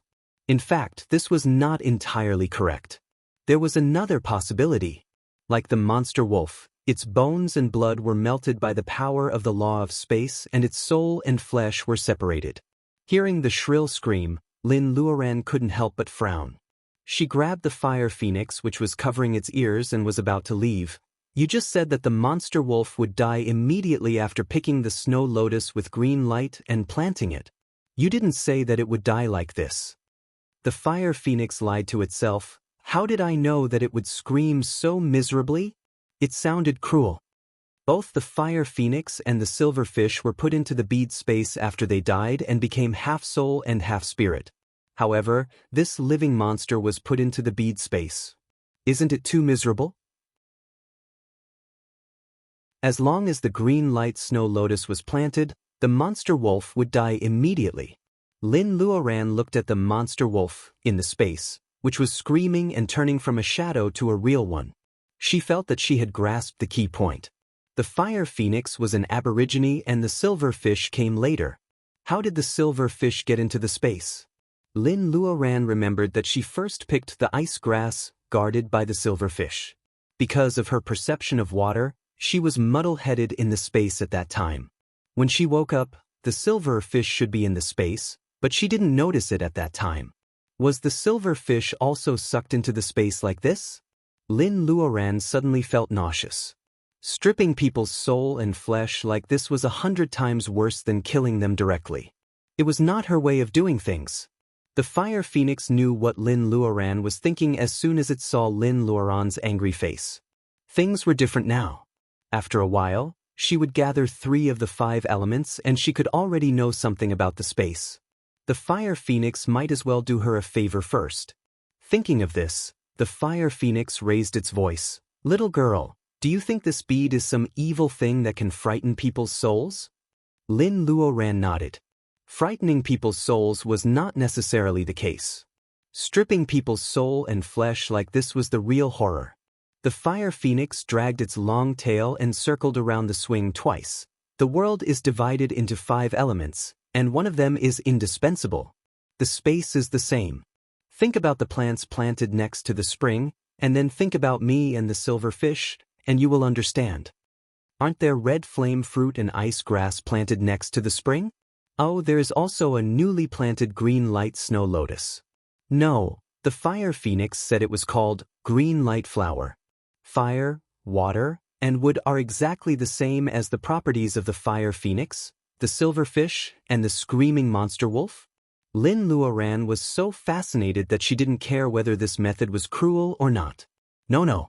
Can the spirit of monsters be sucked in only by the connection of guarding for many years? Isn't this a good deal? The previous owner of the bead took the bead to steal all the spirit herbs of monster cultivators. Even the owner of the spirit herbs was sucked in. There should be other restrictions, such as the blood the monster wolf started to spit on the green light flower. Is it because of the blood? Lin Luoran frowned and thought about it. She might also have to consider the personal ability. Otherwise, if she lived in ancient times, she could do whatever she wanted as long as she got the spirit herbs stained with the blood of monsters with the bead. The fire phoenix didn't disturb her and let her think about it by herself. The monster wolf has been screaming for a long time. Its breath is getting weaker and its light is wandering. Now it is really only half soul and half spirit. The newborn soul of departed is extremely fragile. When the monster wolf opens its eyes, it is stunned by everything in front of it. Before it finds out the state of its body, it is about to claw at Lin Luoran, who is meditating. The fire phoenix grabs its tail. Newbie wolf, hasn't anyone taught you that newcomers should report their measurements and photos? The monster wolf obviously doesn't hear the witty words of the fire phoenix. Wood and fire repel each other. It doesn't know that it has become a soul of departed. When it finds that it is caught by a big bird with flames all over its body, it is certainly scared. With a flash of light in the secret room, Lin Luoran is thrown out of the space. Fortunately, she is quick to catch the paper and pen before she is thrown out. With the reminder of the fire phoenix, she has figured out some rules of the space. Because of the addition of the monster wolf, the space will change again. She can't stay in the space for the time being, so she has to come out first. Looking at Zhe Yitong, who is still in a coma, Lin Luoran writes on the paper that she has found Zhe Yitong but can't return to the grassland for the time being. She hopes Dun Zhu and others will not worry about her. Lin Luoran flies to the top of the snow mountain and ties the note around White Cloud's neck. She whispers a few words in White Cloud's ear. White Cloud flies down the mountain with the note and runs to the vast grassland. Lin Luoran cleans up Zhe Yitong's wound and quietly waits for the little girl to wake up. The broken arm can be cured, but the fire phoenix said that her personal ability is not high enough. To refine the spirit medicine, she needs at least the personal ability of bearing essence. Now, bearing essence has become the most important problem in front of Lin Luoran. Bearing essence can save Zhe Yitong's lost arm and have the strength to reach the edge of Mount Penglai.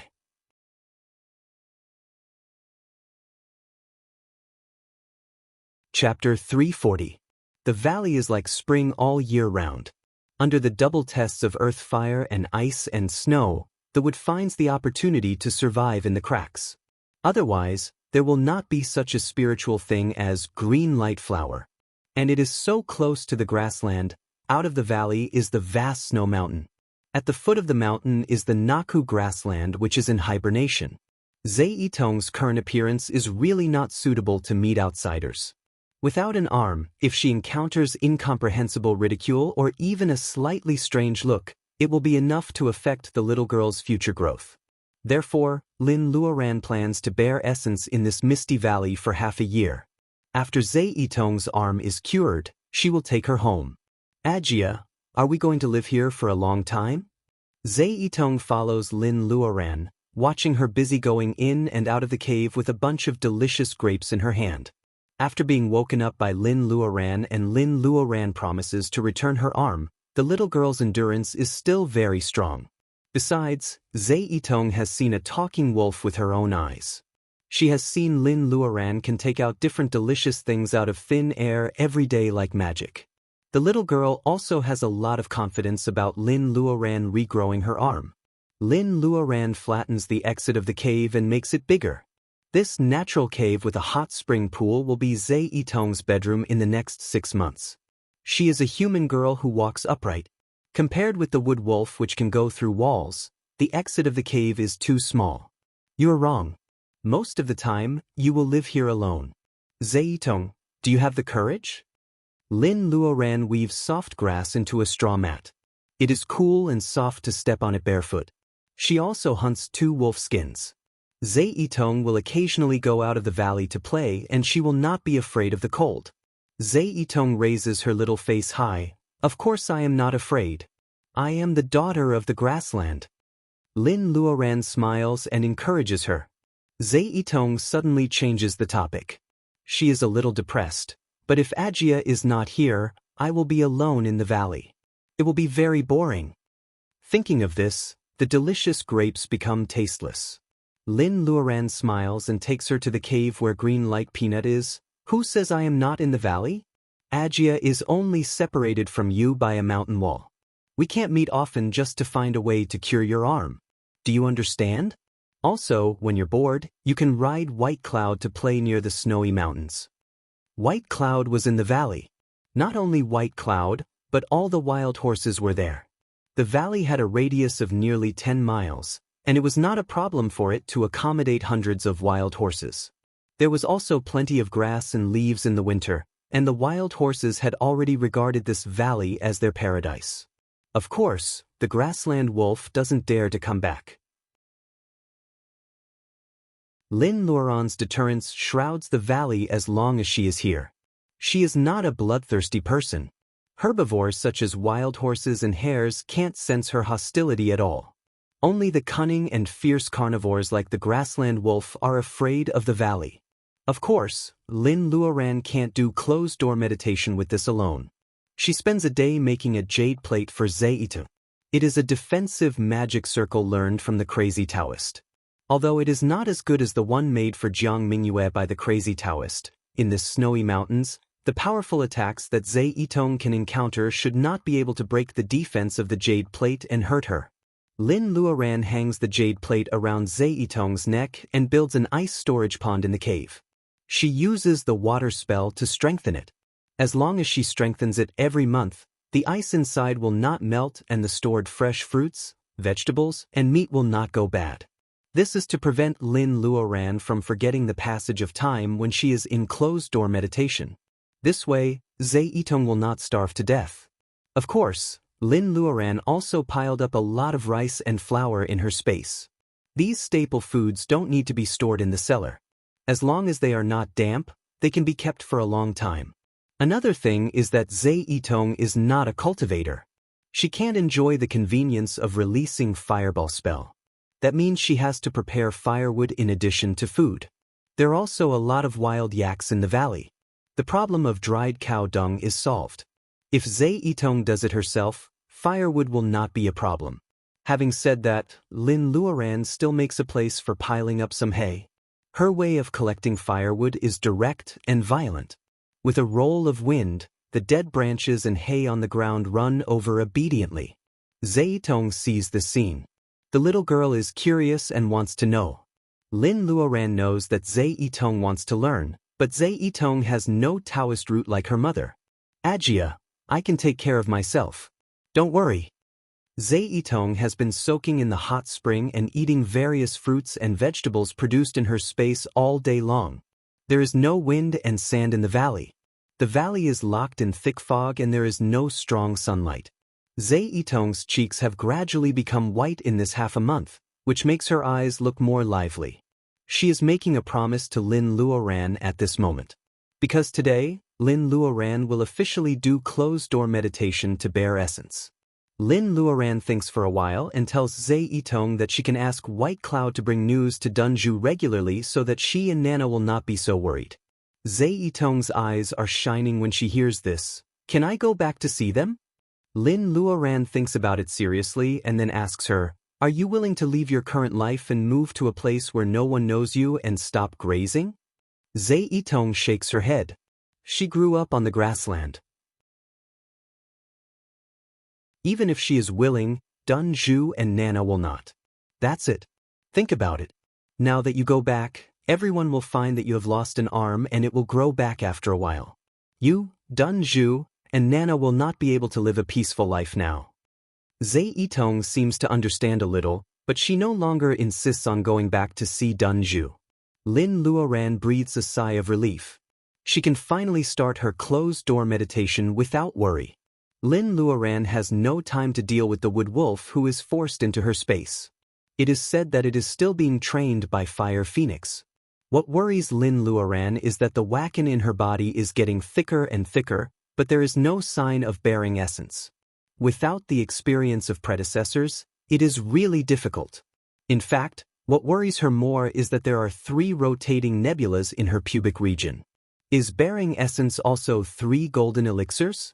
Besides, the green light flower and wood wolf entering her space reminds Lin Luoran of the previous 2 times when Reiki in her body changed. For the first time, she secretly learned the fireball spell on the rooftop of Commander Qin's villa. She integrated her spiritual mind into the fire Reiki molecules. Then, a vein of fire Reiki was naturally separated from her body. For the second time, she drifted along the coast and trekked on icebergs. She happened to get the ice grass and draw the water Reiki on the ice land. Then she advanced to the completion of training Qi.